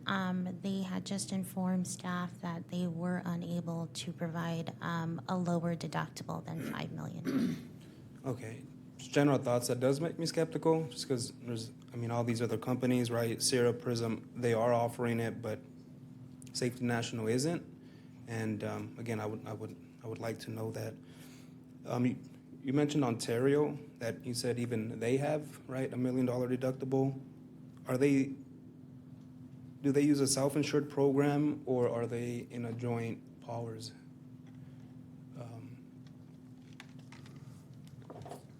I don't remember off the top of my head. Sorry. Okay. No further questions, Mayor. The $121,000 that Mark noted, Prism is less than Sierra. Do you feel that Sierra provides $121,000 worth of service for full service risk control? Do you feel that their efforts are worth $121,000? I will say that I have had previous experience with them. Crystal as well has had previous experience with them in another city, and they are very attentive to the city's needs. I definitely believe, one, monetarily, when we looked at all the extra services they provide, they do provide at least, I think in the study session, it was about $48,000 that it would take off of the budget for us. But just the fact that we can pick up the phone and get an immediate answer to any risk question or safety question is invaluable, especially if there's some type of emergency that we cannot research, or we can't get the answer from our TPA right away, and we can't always get that. I can call Sierra and immediately get that answer because they are all certified risk professionals. Regardless of who we're with, is it required that we have a TPA? It's not necessarily required. We did do claims in-house at one point, but right now at the current staffing in HR, we don't have the manpower to bring it back in-house to actually process all of the workers' comp claims and general liability claims. It just wouldn't be feasible. And that costs us about $116,000 a year for workers' comp and liability, the TPA? Approximately, I believe. So we would still have that cost regardless if we switched? That would be actually rolled into the cost of Sierra because they provide us with a TPA. So if we were with Sarah, we wouldn't have to hire someone else for $116,000? If we were with Sarah, we would use their TPAs. If we weren't, we'd still have to maintain the TPAs we have now. So if we went with Prism, the $121,000 would be offset by $116,000 for a TPA. Correct, and we would also have to maintain our training, BLR, and we'd also maintain Lexipol for PD as well, where they would also give us Lexipol, they would give us our LCW consortium as well. So that's additional funds that we would not have to be putting out. That's part of the $48,000 that they would provide us. See, that kind of information should have been provided. Well, A true comparison. Well, I think that's not an accurate statement, because we don't know what the premium would be through PRISM for the workers' compensation. The only numbers that we have is what CIRA is charging us, which is $362,000. We got no quote from PRISM yet. It could be less than that, but because we didn't fill out an application and pay the $1,000, we weren't given a deductible. So we can't say that it wouldn't be more than $121,000 that we'd save. It could potentially be saving more money, but we never got a quote for the workers' comp. That's correct. What you see here is just for general liability, is the premium just for general liability. The workers' comp, they require a $1,000 application for us to fill that out. Okay. Well, I agree. I think the information should have been presented differently. And maybe we should have started on this months ago and had a true comparison chart so that we could fully understand this. I understand that because you've worked with CIRA before, you're comfortable with them and know what they provide, but it's not apparent to us, in looking at this. So our current cost, we're with Safety National, correct? That is correct. Okay, so if we stayed with them, our cost is the 1.2 million. Is that for workers' comp as well? That is just for the general liability. And how much is workers' comp? What do we pay them currently? What is it? 356. And Sarah, the 1.5 million, is that for both workers' comp and liability? No, 1.5 is for just for the general liability. And what is their workers' comp? 362. 362.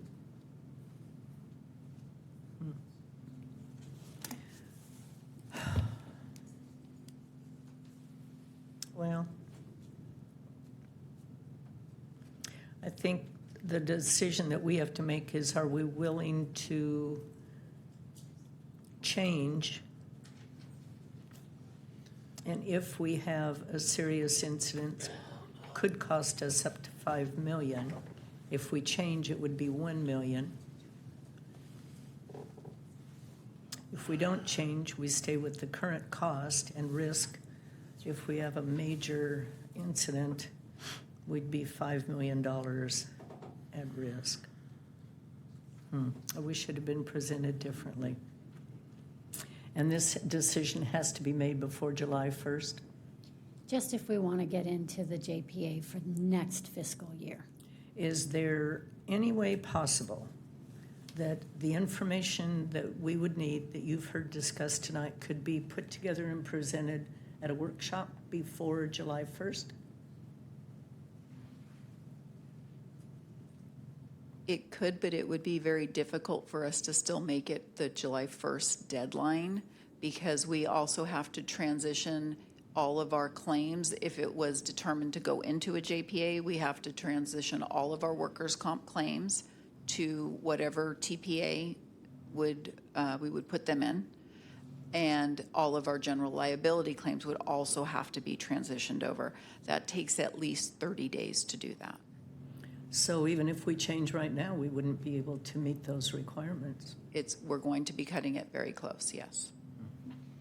And I'd just like to add, when we brought the new HR director on and started looking at all our costs, this is why we would have brought this to you much sooner had our director started sooner and been able to look at this.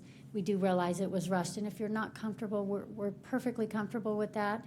The reason we rushed it, because we feel like it's a savings to the city, it protects us better, and we can get in for July 1. If the council is not comfortable with that, we can certainly reevaluate this, bring it back, have more time over the next year to get into a new one in July of 27 or 26. 26.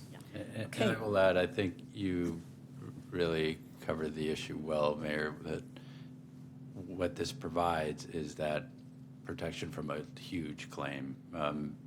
Frankly, the entire time I've been here, there's never been a claim that would have reached it anywhere.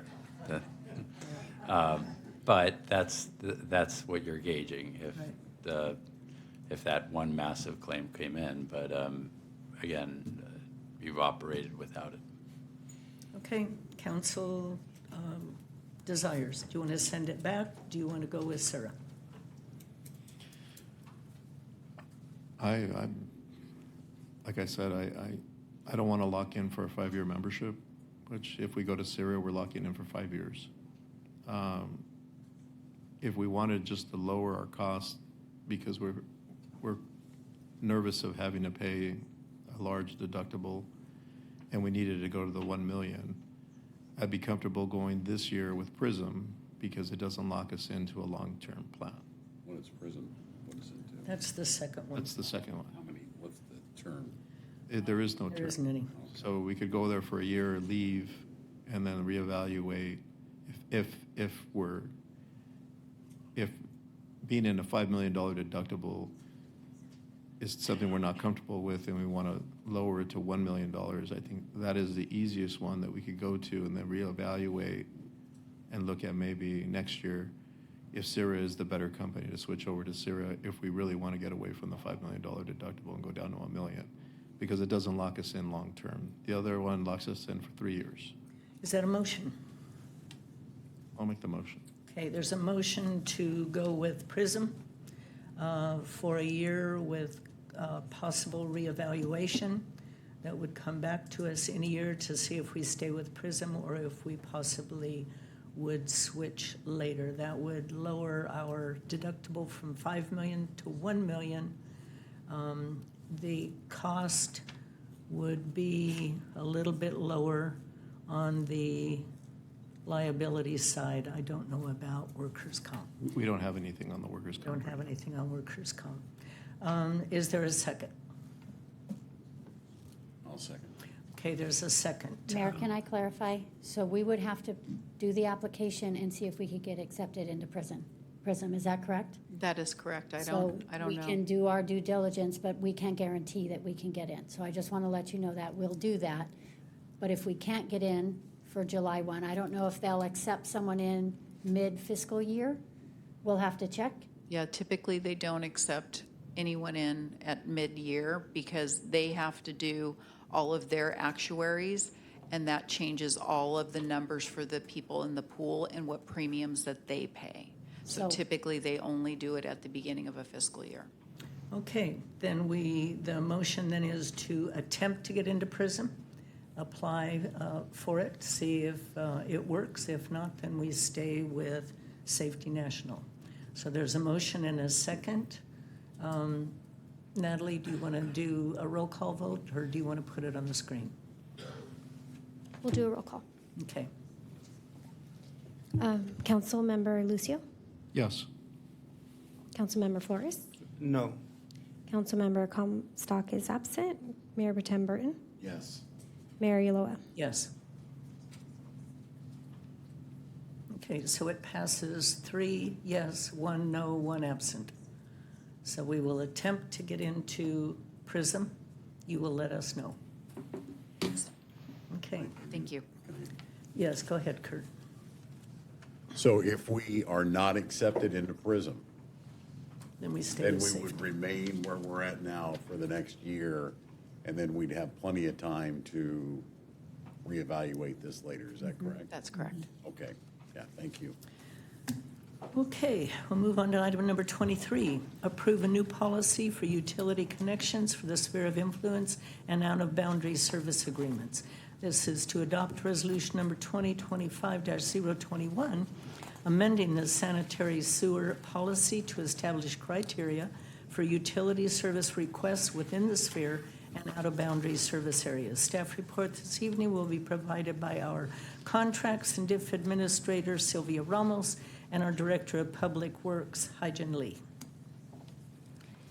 Good evening, Madam Mayor and members of the City Council.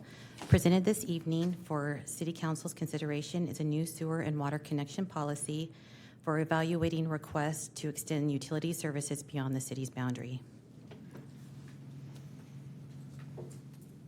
To give a brief recap, on February 25th, 2025, staff presented a proposal to the Infrastructure Committee to update the city sewer policy, emphasizing the need for a clear, all-inclusive framework to address service requests outside the city's boundaries, including properties within the county sphere of influence and neighboring cities.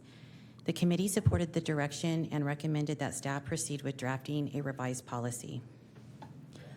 On March 11, 2025, staff presented an outline of the proposed policy changes in the city council, policy changes to the City Council during a study session.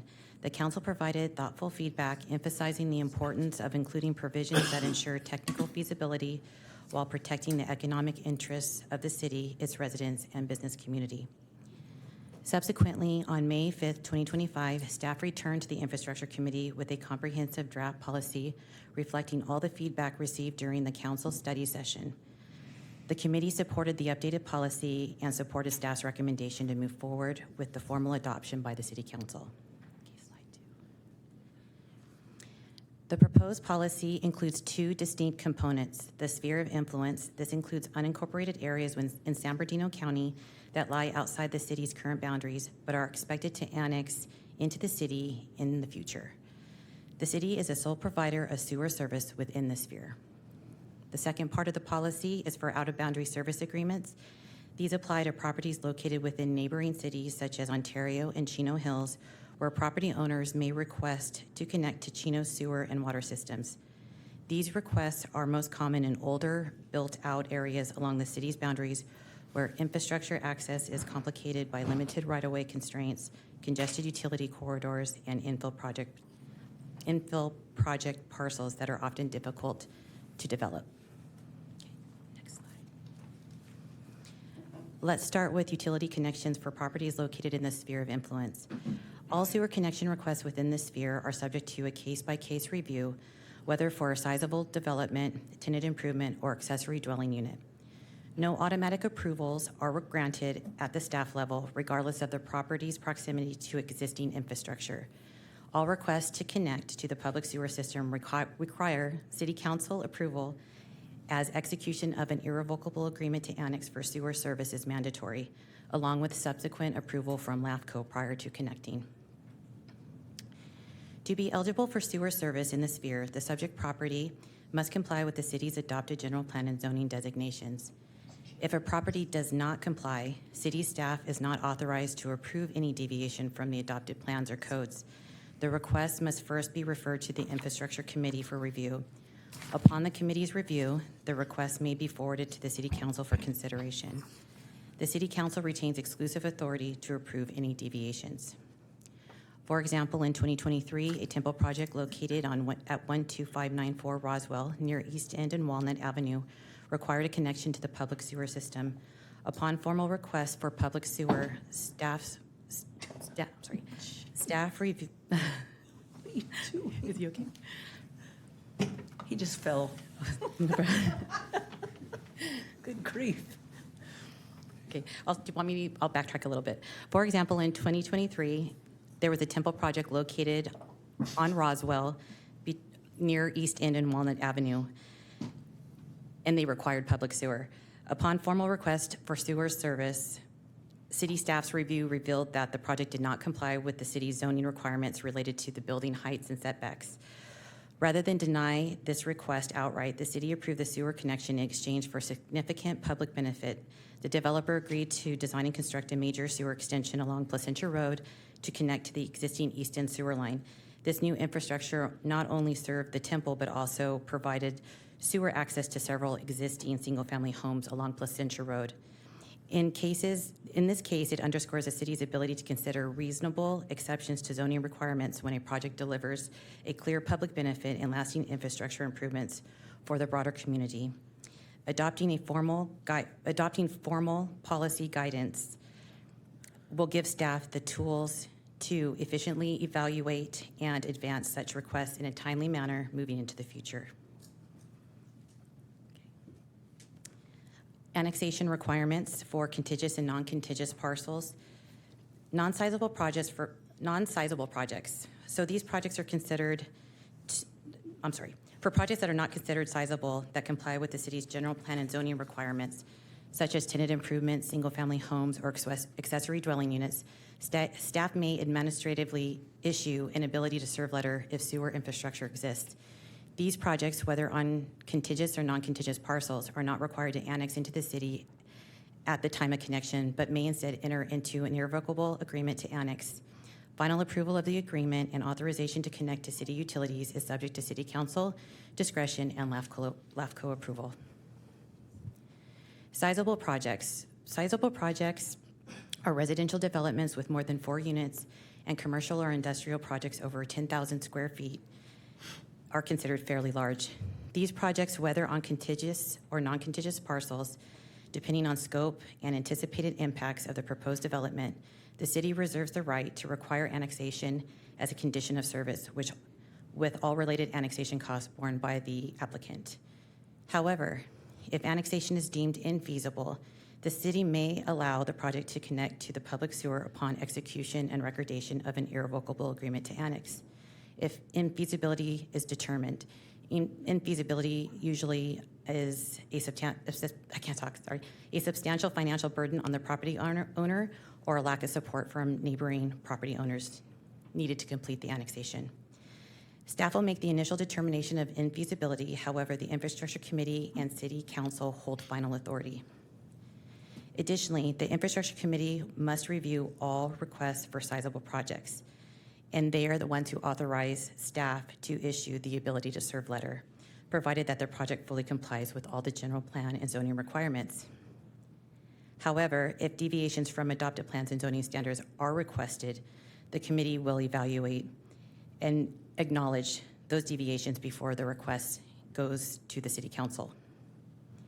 Ultimate approval of sewer service for sizable projects rests solely with the City Council and is contingent upon approval of the irrevocable agreement to annex and LAFCO approval.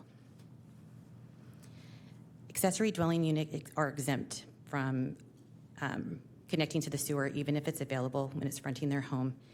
ADUs located in the sphere are exempt from mandatory connection requirements. However, when sewer is available, the city will inform and encourage applicants to voluntarily connect if feasible.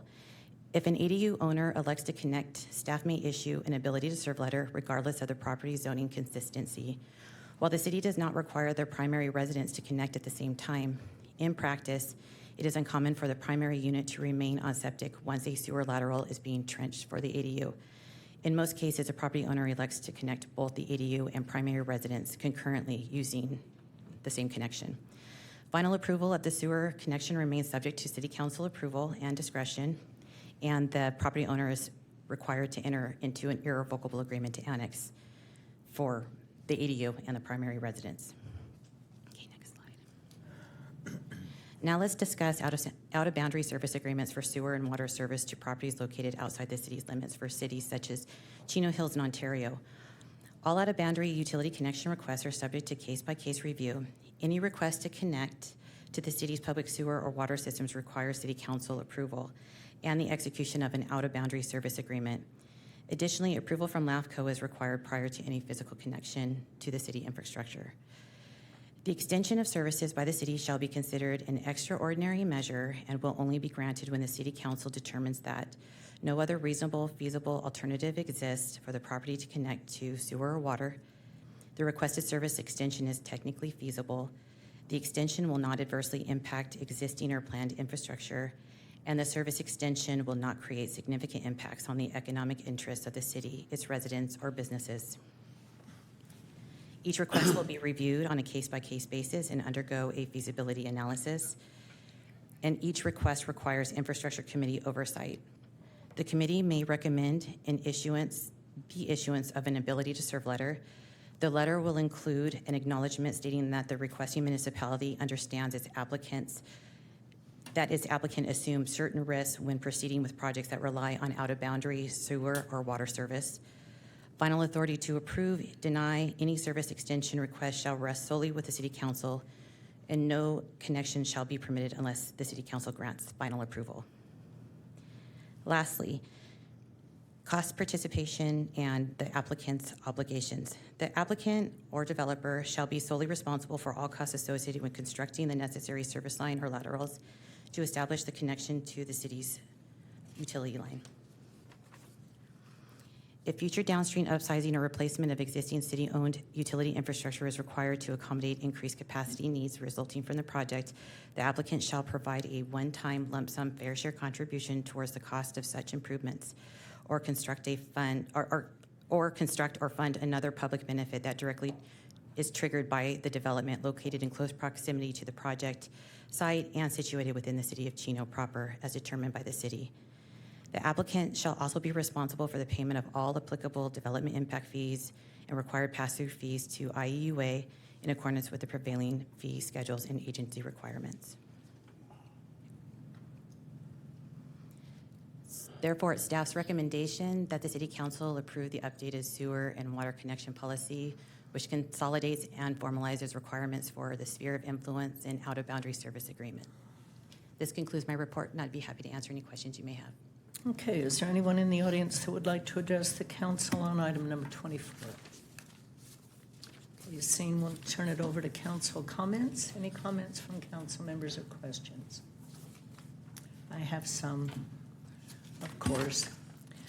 When you talked about the ADU exemption, and you stated if the connection is requested, an irrevocable agreement to annex is still required. Mm-hmm. Is that of just the ADU or the entire property?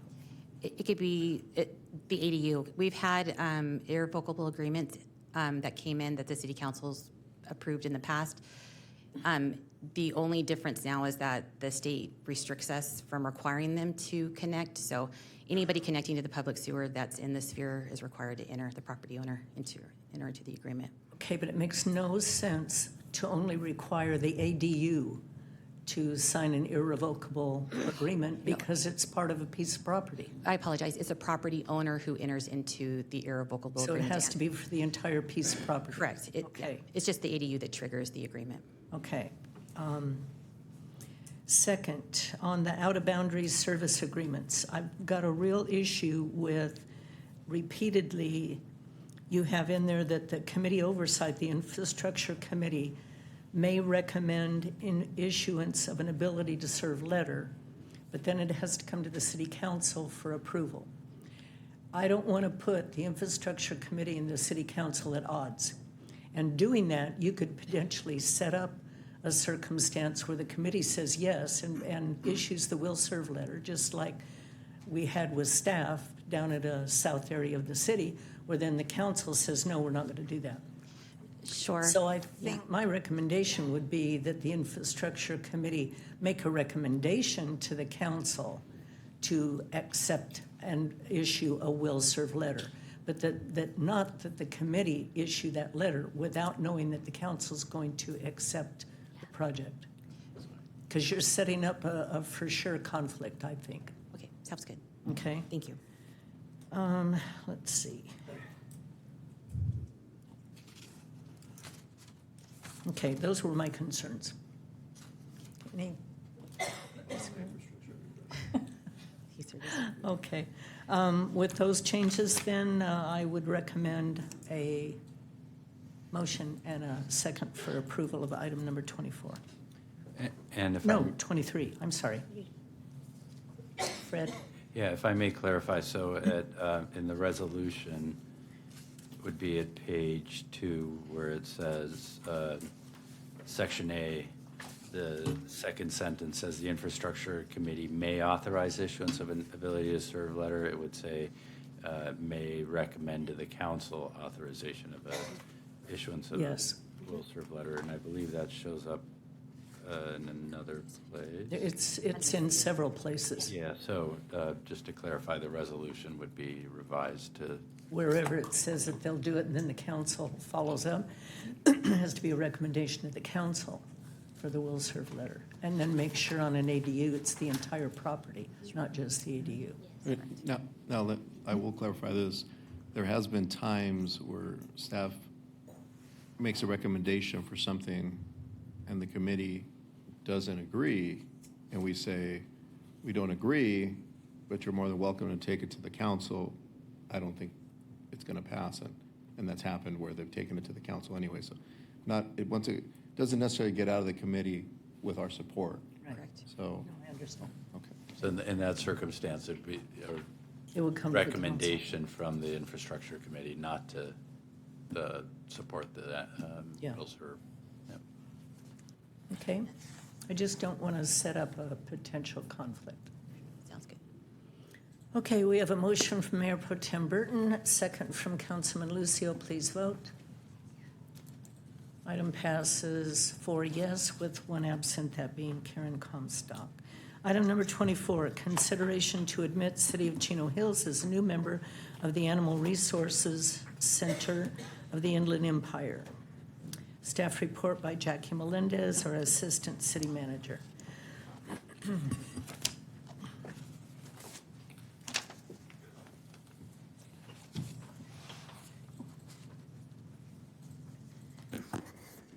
Good evening, Mayor and City Council. I'd like to thank you for the opportunity to update you on our Animal Services Joint Powers Authority activity, better known as the Animal Resources Center of the Inland Empire, or ARC. We've been working with our JPA partners, Ontario, Montclair, and portions of 4th District of San Bernardino County, the unincorporated portions, to launch the temporary shelter, to hire staff, to prepare for the arrival of our first animals, and build the foundation for a strong, community-based institution to care for the health, safety, and welfare of Chino's animal residents. This work is comprehensive, collaborative, and constitutes a labor of love. I want to thank our council and Mayor Pro Tem Kurt Burton, who represents our great city as the vice chair of the ARC board. He serves alongside Chair Paul Leone of Ontario, Director John Dutre of Montclair, and Director Kurt Hagman for the 4th District of San Bernardino County. We are happy to report interest in ARC continues to grow, with the City of Chino Hills recently submitting a request to join ARC. Their council approved that action at their April 22nd meeting. Admitting Chino Hills as a new member agency requires a unanimous vote of the ARC board, an action that occurred on May 6th. It also requires unanimous approval of the individual member agencies. Ontario will be considering this action at their regular meeting this evening, with the City of Montclair and County to follow soon. If approved this evening, this new member agency will be admitted to the JPA with voting rights. This change will not impact Chino's representation on the board. If approved this evening by the Chino City Council, the City of Chino Hills will be one step closer to joining the ARC once their contract with their current provider ends on June 30th, 2027. This action will decrease the City of Chino's fiscal responsibility. Currently, operational and capital costs are split among the member agencies as follows: Chino 28%, Ontario 58%, Montclair 10%, and the county 4%. For operations, Chino Hills will not contribute until July 1st, 2027. For the capital costs, they will begin contributing as soon as they are admitted. On the capital side, as a full member of the ARC, the City of Chino Hills will begin immediately contributing to all capital costs according to the following allocations: Chino 20%, Chino Hills 15%, Ontario 53%, Montclair 8%, and the county will stay at 4%. This concludes my report, and I'm happy to answer any questions. Rogelio and I are here to answer any questions you may have of us at this time. Thank you very much. Anybody in the audience want to address the council on this item? Seeing none, council comments? Oh, okay, then I would entertain a motion in a second. Motion from Councilman Flores, second from Mayor Pro Tem Burton. Please vote. Item passes 4 yes with 1 absent. Item number 25, purchase of real property at 13218 6th Street. Staff report this evening will be provided by our city attorney, Fred Galante. Thank you, Mayor and Council. Before you is the proposal to purchase the property at 13218 6th Street. The property has a history of commercial uses, most recently the operation of the El Pueblo Market. Following discussions in closed session, staff began negotiating with the owner to purchase this property. The property was listed for sale at $1.2 million. Based on a review of comparable sales in the vicinity, city staff concluded that a purchase price of $1.1 million would be consistent with market value. The owner agreed to the $1.1 million price and has indicated a preference for an expedited closing. The property is located adjacent to city-owned properties used for public parking and across the street from the neighborhood activity center. The site includes a commercial building of approximately 2,700 square feet on a 7,296 square foot lot. The property is currently leased to an entity controlled by the property owner, but that lease will terminate before the close of escrow.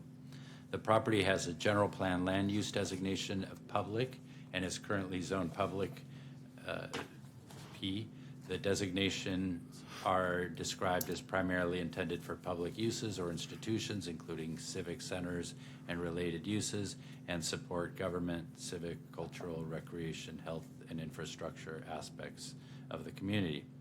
The property and the surrounding area are situated within the city's civic center master plan, approved in December 2022. The plan outlines a vision for revitalization of the historic civic center area, focusing on mixed-use environment and outdoor space and civic facilities. With this purchase agreement, the city's given a due diligence period of 45 days, which commenced on April 24th. The property owner gave us a license to enter and perform due diligence. A Phase 1 environmental assessment report was prepared and identified some fairly limited remediation that would need to occur if renovations of the structure were to take place. And escrow and title fees are being shared as customary in the industry. With that, I'm happy to answer any questions about the agreement or the transaction. Any comments or questions from the audience? Okay, seeing, yes, ma'am, come up to the lectern, please. This is the property next to the neighborhood. No, you have to come up, wait till you get to the microphone. Go ahead. This is the property next to the neighborhood house, right? No, it's a little market across the street. And so what will the city be using it for? Well, at this point, it's not determined, but given the strategic location of the property in the Civic Center and the fact that the property owner put it up for sale, the city thought it would be good to keep it available for future potential uses.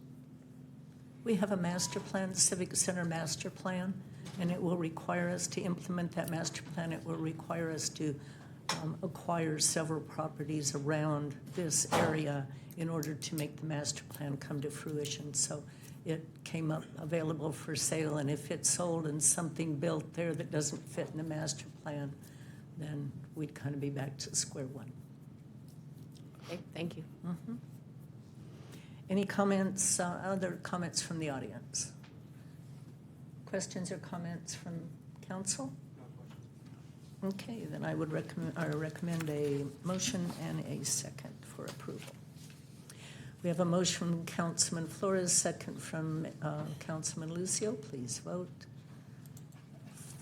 4 yes, 1 absent. Item passes. Next on the agenda is mayor and council reports. Let's see, after a lengthy illness with horrible bronchitis, I was able to finally venture out, and I attended our Memorial Day event, which was very well attended. It grows bigger every year. Our guest speaker this year was our very own Lieutenant Jesus Jaquez, and he did an excellent job. Very, very heartfelt speech. He said he was nervous, but you sure couldn't tell it, and he did a really good job.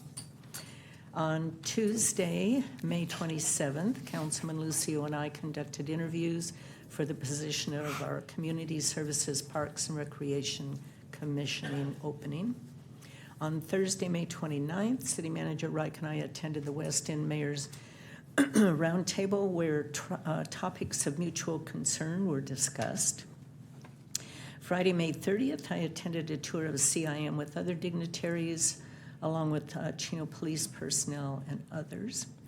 Following that, I attended Joe Fraga's celebration of life that afternoon, and then that evening, along with Mayor Pro Tem Burton and Council Members Flores and Lucio, attended the Chino Youth Boxing Foundation's 50th anniversary celebration, where Chris announced, and it was shown that we have selected a police officer to participate in the challenge to the fire department on a boxing mount. So we're looking forward to finding out who the fire department assigns to fight one of our police officers in the ring. That's going to be fun. Someone without gray hair, all right. Let's see. Then on Saturday, May 31st, I attended the celebration of life of Judge Ray Youngquist, and that evening attended a fundraiser for Sonia Shaw, who is running for State Superintendent of Schools. Monday, June 2nd, yesterday, I participated in a conference call with Mayor Pro Tem Burton and staff to discuss water issues, which Mayor Pro Tem is just so excited to be involved in. And then today I met with City Manager Reich and then attended closed session prior to tonight's meeting. Mayor Pro Tem Burton. Thank you, Mayor. On May 21st, I attended the ribbon-cutting grand opening for the Smash Factor Golf Simulator down in the Spectrum with Councilman Flores and our staff. What a fantastic family-friendly location that you can go down to and really have a great time with your family. It's nice to see businesses like this open up in our city, and I thank our economic development folks for helping that to come along as well. After that, I attended the Public Works Luncheon. Agent, thank you for inviting me to that. I was with Councilmember Flores and other staff members. It was a great event. And then to conclude it, I attended the Planning Commission meeting that evening. On the 22nd, I attended the Water Master Board meeting and then the finance budget workshop after that. On the 26th, the Memorial Day ceremony at the community building with other council folks were there, and like the mayor had mentioned, it was a great event. On the 28th, I attended the ARC briefing, the Animal Resource Center of the Inland Empire. The 29th, League of California Cities meeting in Redlands with staff. And then after that, I attended the Chino DeSalter Authority Finance Committee meeting. On the 30th, I attended the Chino Youth Boxing Foundation Awards banquet. It was their 50th anniversary celebration. Really nice showing there as well. June 2nd, my one-on-one with the city manager. And as the mayor mentioned, we had a briefing about some water issues. Then this morning early, I was at the ARC board meeting with one of our staff folks. I attended the closed session and now the council meeting. And I think that kind of wraps that up. However, I do want to mention, and I appreciated, Mayor, the information that you provided to the public in reference to our facts page on our website. There is a lot of misinformation.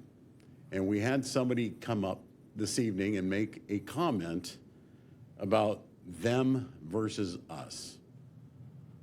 I blame that specifically on social media and our local newspaper. They print and they report information that is not accurate. It's incumbent upon our folks to fact check everything.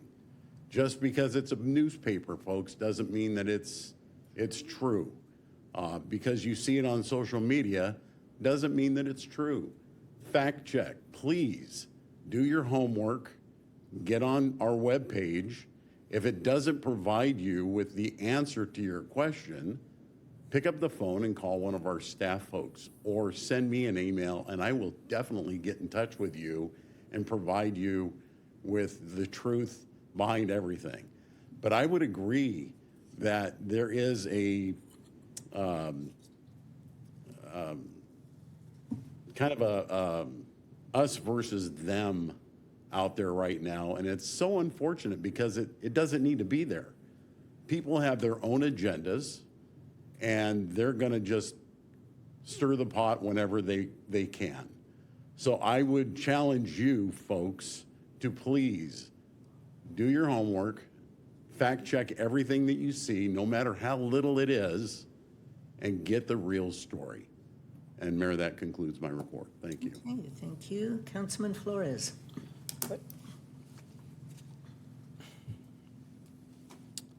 Yes, thank you, Mayor.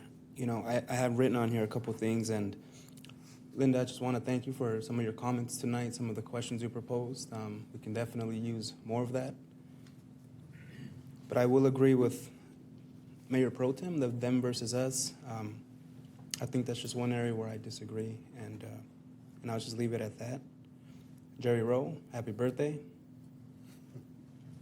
Terry, I just want to share with you, I really appreciate you bringing this item today, and I know it was last minute because, right, we're closing up on this fiscal year and we're starting up in July with the new fiscal year.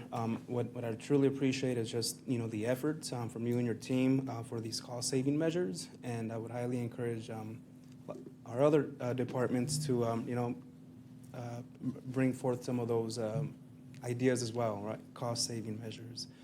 But with that, Mayor, it's been a long meeting, and I'll forego the rest of my report. Okay. Councilman Lucio.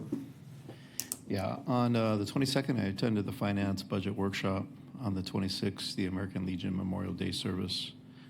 On the 27th, I had a meeting with the city manager. Later that afternoon, I went to the CIM groundbreaking for Cal State LA. They opened up a bachelor's program.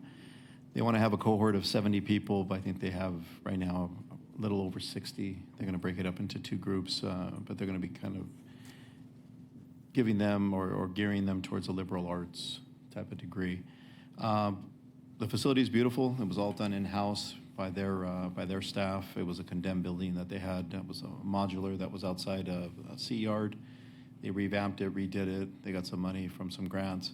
Looks beautiful, but they're not just going to do the bachelor's program there, but they also help them to learn how to read and help them to get their GED or their high school diploma. And if they can get them through their AA and then potentially into their bachelor's program, but that building encompasses everything, so they're going to be focusing on just education there. But they're really happy about the fact that they now have a partnership with Cal State LA, and they're going to be offering the bachelor's program there.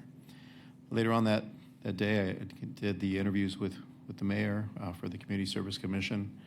On the 30th, we did another tour of CIM to look at the current infrastructure and some of the things, some safety issues. We went with a couple of assembly members, one being Assembly Member Rodriguez.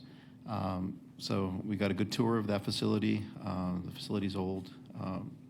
Unfortunately, it's a little difficult to talk about staffing and facilities because, you know, they had some people there from the state that obviously I think the people that work there couldn't really be open as to what the conditions truly are of the prison. But, you know, they're police officers, so they're going to do the work even if they don't have the resources. They're just going to make it work, and that's the way it's always been, and they're continuing to do it that way. Unfortunately, I really wish we can get some additional funding for them, especially for their security. They should have a camera system there. They should have a guard shack that's off of Euclid. There's a bunch of things that they should have there that they currently don't have. But hopefully, this opened the eyes of some of the assembly members when they went there to go to their facility. Later that afternoon, I attended Joe Fraga's funeral. There was about 1,000 people there. It was a great turnout, a great celebration of life. His wife, Lisa, did a great job. So it was just very, very touching. That was the biggest celebration of life I've been to. So it was really a nice event. Later that day, I went to the Chino Boxing Foundation dinner.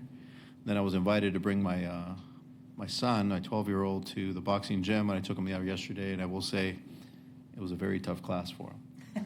But I'll tell you, that place is packed. There's a lot of kids there, not just from Chino, but from everywhere. And those kids definitely got the hunger in their eyes. So, you know, it's good to see that there's that alternative program from them, because otherwise they would have a bunch of idle time. But those kids, they enjoy it. They do circuits on Mondays and Wednesdays. And I'll tell you, that really beat up my son. It was really hard for him. So Did he enjoy it, though? he did enjoy it. He enjoyed it. It was mostly drills, but you could just tell those kids, some of those kids are really, really good. So It'll help his yeah. wrestling. Well, no, he doesn't. This one doesn't wrestle. But they're not going to fight them. They're going to fight the police department. And then on the third, we had a meeting with the city manager this morning. And I also want to say happy birthday, Jerry. I wish you many, many more. And thanks for always being here. And that's all I have. Okay. City Manager Reich. Welcome back, Mayor. Thank you. I just want to let you know that Mayor Pro Tem did an excellent job running the meetings in your absence, but no more for this year. Well, that's it, Mayor. I was not out voluntarily, I'll tell you. It was rough. City Attorney Galante. No report tonight, thank you. Well, Chief Menson, not only happy birthday to Jerry, but happy belated birthday to you. Thank you, Mary. You're welcome. So just one thing. On Saturday night, shortly after 7 p.m., Officer Samuel Rivera of the Baldwin Park Police Department was tragically murdered from a shooter, an active shooter out in their front yard. So our prayers go out to his family, the Baldwin Park. That's a small police department. But go to their department and obviously their communities. So the members of the Chino Police Department wearing the black band until the memorial service takes place. So that's all I have. It concludes my report unless you have any questions. I just would like you to speak a little bit about what was going on yesterday. There was a group of runners going north on Central with a whole entourage of Chino PD and even the Bearcats. So I will. So that was it's an annual event. It's the law enforcement torch run, and the torches pass through all over the country. And it's a fundraiser for the Special Olympics. So the Chino Police Department had 35 runners. We ran it in partnership with the two prisons, and they had about 20 runners. So we picked it up at Ramona and Chino Hills Parkway, and we ended it for the first time at the new Chino Ranch Park there at Central and Phillips. And so a little bit special with this one is then the members of of both associations came out and they barbecued hamburgers for everybody there and had their big barbecue set up. So it was a really good event. So it was a really good time. It's impressive. It's the most runners I think we've ever had, and for it being at 1:30 in the afternoon. And it was hot. And it was hot. It was But hot. it was so impressive. We happened to go. We had tons of errands to do yesterday. And we went to the patio for lunch. We were coming out, and here's this, red and blue flashing lights and runners and stuff. And it just went on forever. It was great, though. It did. It was great to see. And then we passed it off to Montclair, where in the past they've had very limited runners, and sometimes they haven't had any runners. And they had a very large group that we passed it off to. So and then We saw you guys were going down Francis in Ontario. so that would have been Montclair. So that was Montclair? That was Montclair that picked it up. They picked it up from us, and they kind of did a little. Their route's not real long. Ours is over 6 miles long. Theirs is probably maybe a mile or so or two. And so they kind of run around a little bit up in that area by where you live, and then they passed it off to Ontario. Because we were on the way home, and as we turned on Francis, way in front of us was all these lights again. That was Bob Montclair. said, "Oh my gosh, must have been in an accident." I said, "No, I see the Bearcat. It's the runners again." Yeah, it's a great event. That Great was fun. nice. That was really. I'm so proud when you guys participate in stuff. Absolutely. It's just really nice. Thank Thank you. Director's report. Hi, Jen Lee. Nothing tonight? Wow, okay. And now we have Deputy Chief Jeremy Alt with us. Thank you, Mayor. Good evening, everyone. The Deputy Chief Jeremy Alt with the Fire District. Just some brief comments this evening. We have currently 7 new firefighter paramedics in our orientation academy. We're looking forward to bring them to council to introduce them to you all. And yes, message received. I think I have someone in mind. I think he's about 6'9", about 330, hand the size of dinner plates. So be careful what you ask for. Thank you so much. I hear a lot of talk. I doubt that, Jeremy. I remember a story called David and Goliath. I don't know how it just kind of ended up. We, Saturday night, we had challenged Dean to see if maybe he would take it on, and he said no. Yeah, and he recommended you. It's going to be a fun time. Okay, with that, we will adjourn to our next regular meeting, which will be held on Tuesday, June 17th at 6 in these council chambers with closed session starting no earlier than 4. Thank you for joining us. We are adjourned.